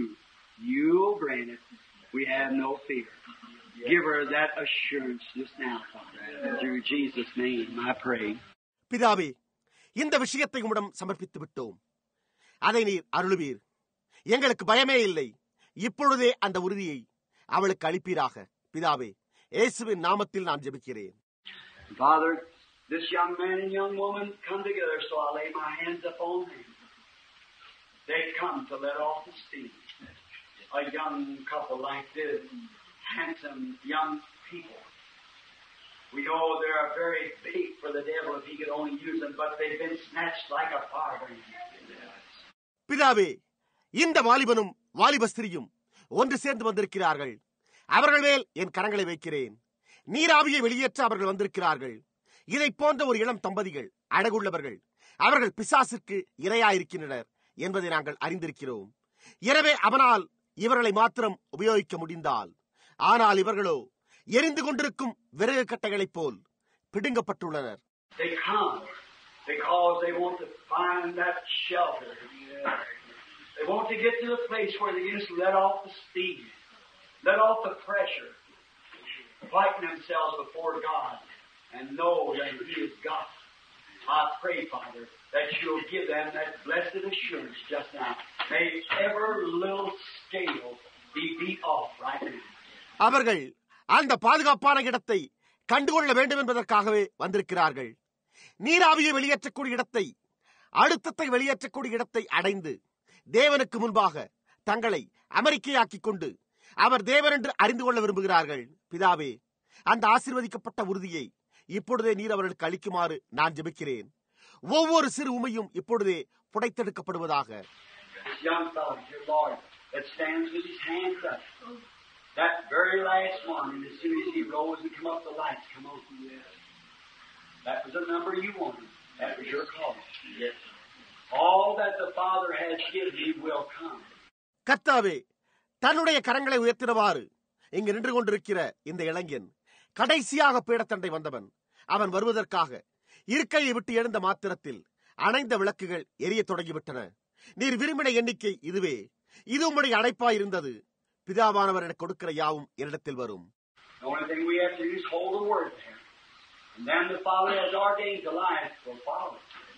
And now He comes.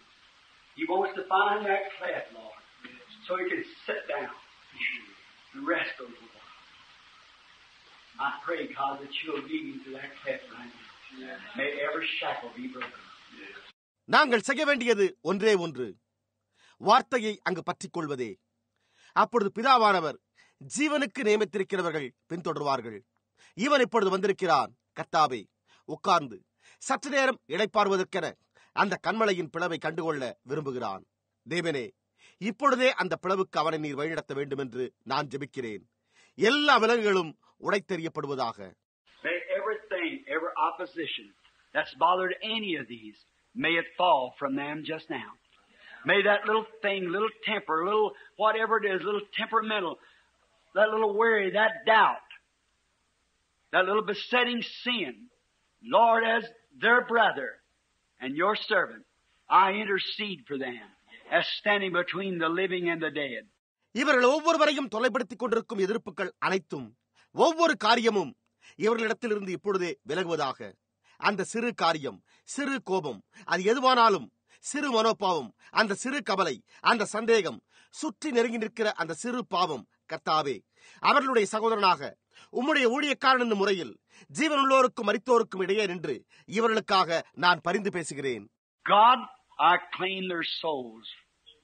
I claim their victory in obedience to the altar call. And we know that Satan tried to stop it. But we claim them, I do now, as your servant. தேவனே, இவர்களுடைய ஆத்துமாக்களை நான் உரிமை கோருகிறேன். இவர்கள் பீட அழைப்புக்கு கீழ்ப்படிந்ததன் அடிப்படையில் அவர்களுடைய ஜெயத்தை நான் உரிமை கோருகிறேன். சாத்தான் அதை நிறுத்த பார்த்தான் என்று நாங்கள் அறிவோம். ஆயினும் நாங்கள் அவர்களை உரிமை கோருகிறோம். உம்முடைய ஊழியக்காரன் என்னும் முறையில் நான் அதை இப்பொழுதே செய்கிறேன். And I present them to Jesus Christ as the trophies of His grace. The trophies of the presence of the Holy Spirit tonight, who called them under difficult conditions and brought them to the rock. அவருடைய கிருபையின் வெற்றி சின்னங்களாக, பரிசுத்த ஆவியின் பிரசன்னத்தின் வெற்றி சின்னங்களாக, இன்றிரவு கடினமான சூழ்நிலையிலிருந்து அழைக்கப்பட்டு கண்மலையினிடத்தில் கொண்டு வரப்பட்ட இவர்களை நான் இயேசு கிறிஸ்துவுக்கு அளிக்கிறேன். May they let down the pressure now and know that Jesus said that no man can come until I have called him. And all that does come, I'll give him eternal life and raise him up to the last day. It's settled, Lord. I present them to you now in the name of Jesus Christ. Amen. இப்பொழுது அவர்கள் அழுத்தத்தை வெளியேற்றி, நான் அழைக்காவிட்டால் ஒருவனும் என்னிடத்தில் வரமாட்டான், என்னிடத்தில் வரும் எல்லோருக்கும் நான் நித்திய ஜீவனை அளித்து அவர்களை கடைசி நாளில் எழுப்புவேன் என்று இயேசு கூறியுள்ளார் என்பதை அறிந்து கொள்வார்களாக. கர்த்தாவே, அது முடிவு பெற்றுவிட்டது. இப்பொழுது இயேசு கிறிஸ்துவின் நாமத்தில் இவர்களை உமக்கு அளிக்கிறேன். ஆமென். God bless you as you stand there. As you return to your seats, go and know that everything that you desired and every besetting sin and thing that was wrong is under the blood. It's finished. நீங்கள் இங்கு நின்று கொண்டிருக்கும் நேரத்தில் தேவன் உங்களை ஆசீர்வதிப்பாராக. உங்கள் இருக்கைகளுக்கு திரும்பிச் செல்லும் போது நீங்கள் வாஞ்சித்த அனைத்தும், சுற்றி நெருங்கி நிற்கிற பாவமும் தவறுகளும் ரத்தத்தின் கீழே உள்ளன என்பதை அறிவீர்களாக. அது முற்று பெற்றுவிட்டது. Do you believe it? Do you believe it? Do you believe it, brother? Do you believe it, sister? Do you believe it? Then it not shall be, it has been done. That's right. It's a past tense. நீங்கள் அதை விசுவாசிக்கிறீர்களா? நீங்கள் அதை விசுவாசிக்கிறீர்களா? சகோதரனே, நீங்கள் அதை விசுவாசிக்கிறீர்களா? சகோதரியே, நீங்கள் அதை விசுவாசிக்கிறீர்களா? நீங்கள் அதை விசுவாசிக்கிறீர்களா? அப்படியானால் அப்படியே ஆகும் என்றல்ல, அது ஏற்கனவே நடந்துவிட்டது. அது உண்மை. அது இறந்த காலம்.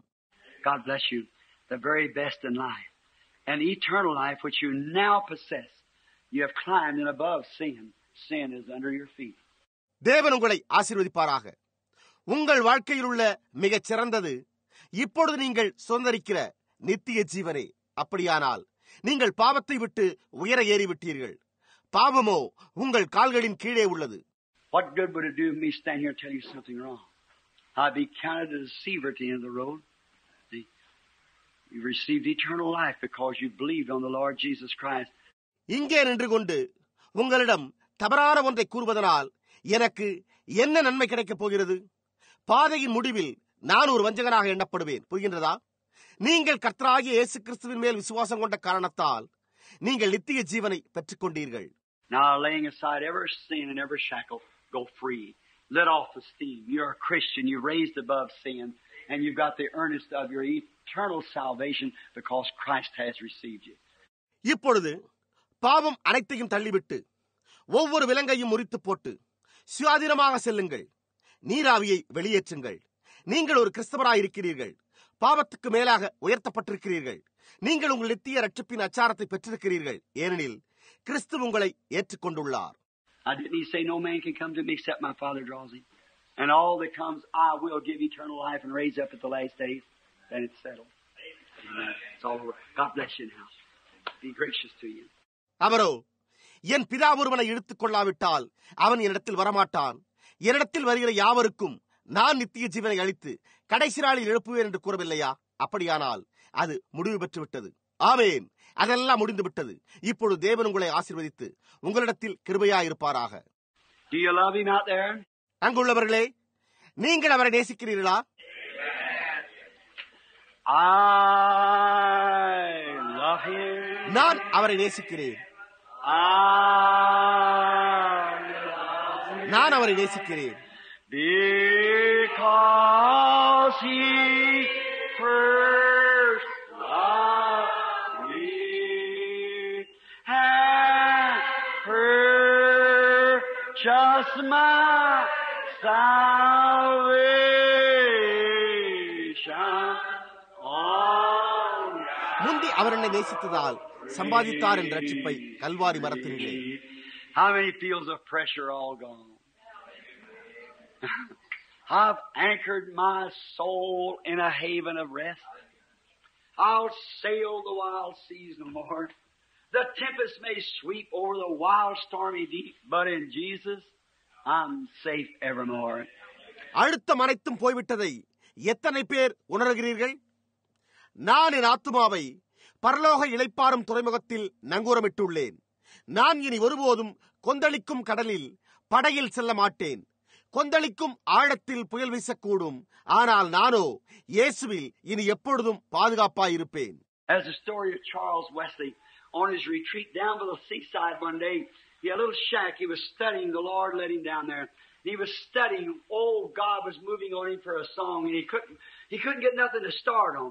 He started on something, the inspiration to leave him. Charles வெஸ்லியை குறித்த கதையை போன்றே அவர் ஒரு நாள் கடற்கரை அருகே தன்னுடைய தனி இடத்தில் இருந்தார். அவருக்கு ஒரு சிறு வீடு இருந்தது. அவர் படித்துக் கொண்டிருந்தார். கர்த்தர் அவரை அங்கே வழிநடத்தி இருந்தார். அப்பொழுது அவர் படித்துக் கொண்டிருந்தார். ஓ, தேவனோ அவர் மீது ஒரு பாடலுக்காக அசைவாடிக் கொண்டிருந்தார். அப்பொழுது அவர் அதை எழுதும்படியாக துவங்க ஒன்றையுமே பெற்றுக்கொள்ள முடியவில்லை. அவர் ஏதோ ஒன்றை எழுத துவங்கின போது ஆவியின் ஏவுதலும் அவரை விட்டு சென்று விட்டிருந்தது. So he went walking down along the seashore, listening at the waves, and thought he could find some inspiration in the waves laughing. All at once a storm came up. Nothing happens by chance. Everything is ordained of God. No matter what happens, all things are going to work together for good. எனவே அவர் கடற்கரையில் நடந்து கொண்டே அலைகளை கவனித்துக் கொண்டிருந்தார். அலைகள் வீசுவதன் மூலம் ஏதாவது ஆவியின் ஏவுதல் உண்டாகக்கூடும் என்று அவர் எண்ணினார். அப்பொழுது திடீரென்று புயல் உண்டானது. எதுவுமே எதேச்சையாக நடப்பதில்லை. ஒவ்வொரு காரியமும் தேவனால் தீர்மானிக்கப்பட்டிருக்கிறது. என்ன நடந்தாலும் கவலை இல்லை. எல்லா காரியங்களும் நன்மைக்கு ஏதுவாக நடந்து கொண்டிருக்கின்றன. And he started towards his little cabin. When he did, the winds got to blow, and he thought, "Oh, I'll be blown off the shore before I get there." அப்பொழுது அவர் தன் சிறு வீட்டை நோக்கி நடக்கத் தொடங்கினார். அவர் நடக்கத் தொடங்கின போது காற்று பலமாக அடித்தது. அப்பொழுது அவரோ, ஓ, நான் வீடு சேர்வதற்கு முன்பே இந்த பலத்த காற்று என்னை கடற்கரையிலிருந்து தூக்கி சென்று விடுமோ என்று எண்ணினார். And he pulled up his coat and started to run, and something flew into his bosom. He looked back, and there's a little sparrow come for refuge. He just held it in his bosom until the storm was over and the sun came out. He set the little fellow up on his finger, and he let him fly away. And he flew away, and then the inspiration struck him. Rock of ages, cleft for me. Let me hide myself in thee. எனவே அவர் தன்னுடைய கோட்டை இழுத்து மூடிக்கொண்டு ஓடத் தொடங்கினார். அப்பொழுது ஏதோ ஒன்று பறந்து அவருடைய மார்பை அடைந்தது. அவர் பார்த்தபோதோ அது அடைக்கலம் தேடி வந்த ஒரு அடைக்கலான் குருவி. புயல் அடித்து ஓய்ந்து வெயில் வரும் வரைக்கும் அவர் அதை தன் மார்பில் அணைத்துக் கொண்டார். அதன் பிறகு அவர் அதை தன் விரலின் மேல் நிறுத்தி பின்னர் அது பறந்து செல்லும்படி விட்டார். அது பறந்து சென்றபோது அவருக்கு ஆவியின் ஏவுதல் உண்டானது. எனக்காக பிளவுண்ட காலங்களின் கண்மலையே, என்னையே நான் உம்மில் மறைத்துக் கொள்வேனாக என்னும் பாடலை எழுதினார். Oh, I like that. Rock of ages. That rock in a weary land. A shelter in the time of storm. That rock in a weary land. Hide thou me. Hide me, O rock of ages, cleft for me. The great inspired writers of the songs in the things that we so enjoy today. அது எனக்கு பிடிக்கும். காலங்களின் கண்மலை, ஒரு களைப்புற்ற தேசத்தில் உள்ள அந்த கண்மலை, புயலின் நேரத்தில் ஒரு புகலிடம். புரிகின்றதா? களைப்புற்ற தேசத்தில் உள்ள அந்த கண்மலையே, என்னை மறைத்துக் கொள்வீராக. எனக்காக பிளவுண்ட காலங்களின் கண்மலையே, அந்த மகத்தான ஆவியின் ஏவுதலை கொண்ட எழுத்தாளர்களின் பாடல்களையும் மற்ற காரியங்களையுமே நாம் இன்றைக்கு அவ்வளவாய் அனுபவித்து மகிழ்ந்து கொண்டிருக்கிறோம். You say, are those songs inspired? Jesus referred to them when he was showing us. Is not it written in the Psalms? David said certain things. Sure, they're inspired. It's like preaching or anything else. It's inspired. நீங்களோ இந்த பாடல்கள் பரிசுத்த ஆவியினால் ஏவப்பட்டனவா என்று கேட்கலாம். இயேசு இவ்வுலகில் இருந்தபோது தாவீது இன்னதை கூறினான் என்று சங்கீதங்களில் எழுதியிருக்கவில்லையா என்று கூறினாரே. நிச்சயமாகவே அவை பரிசுத்த ஆவியினால் ஏவப்பட்டவைகள். பிரசங்கிப்பதையும் அல்லது மற்ற எந்த காரியத்தையும் போன்று அதுவும் ஆவியினால் ஏவப்பட்டதே. I'm so glad that I have a refuge. Other refuge have I none. Just my hopes is built on nothing less than Jesus' blood and righteousness. When all around my soul gives way, then He's all my hope and stay. For on Christ, the solid rock I stand, all other grounds is sinking sand. No matter what it is. எனக்கு ஒரு புகலிடம் உண்டு என்பதற்காக நான் மிகுந்த மகிழ்ச்சி அடைகிறேன். வேறெந்த புகலிடமும் எனக்கு கிடையாது. ஆம், என் நம்பிக்கை இயேசுவின் இரத்தத்திலும் நீதியிலுமே அன்றி வேறெதன் மேலும் கட்டப்படவில்லை.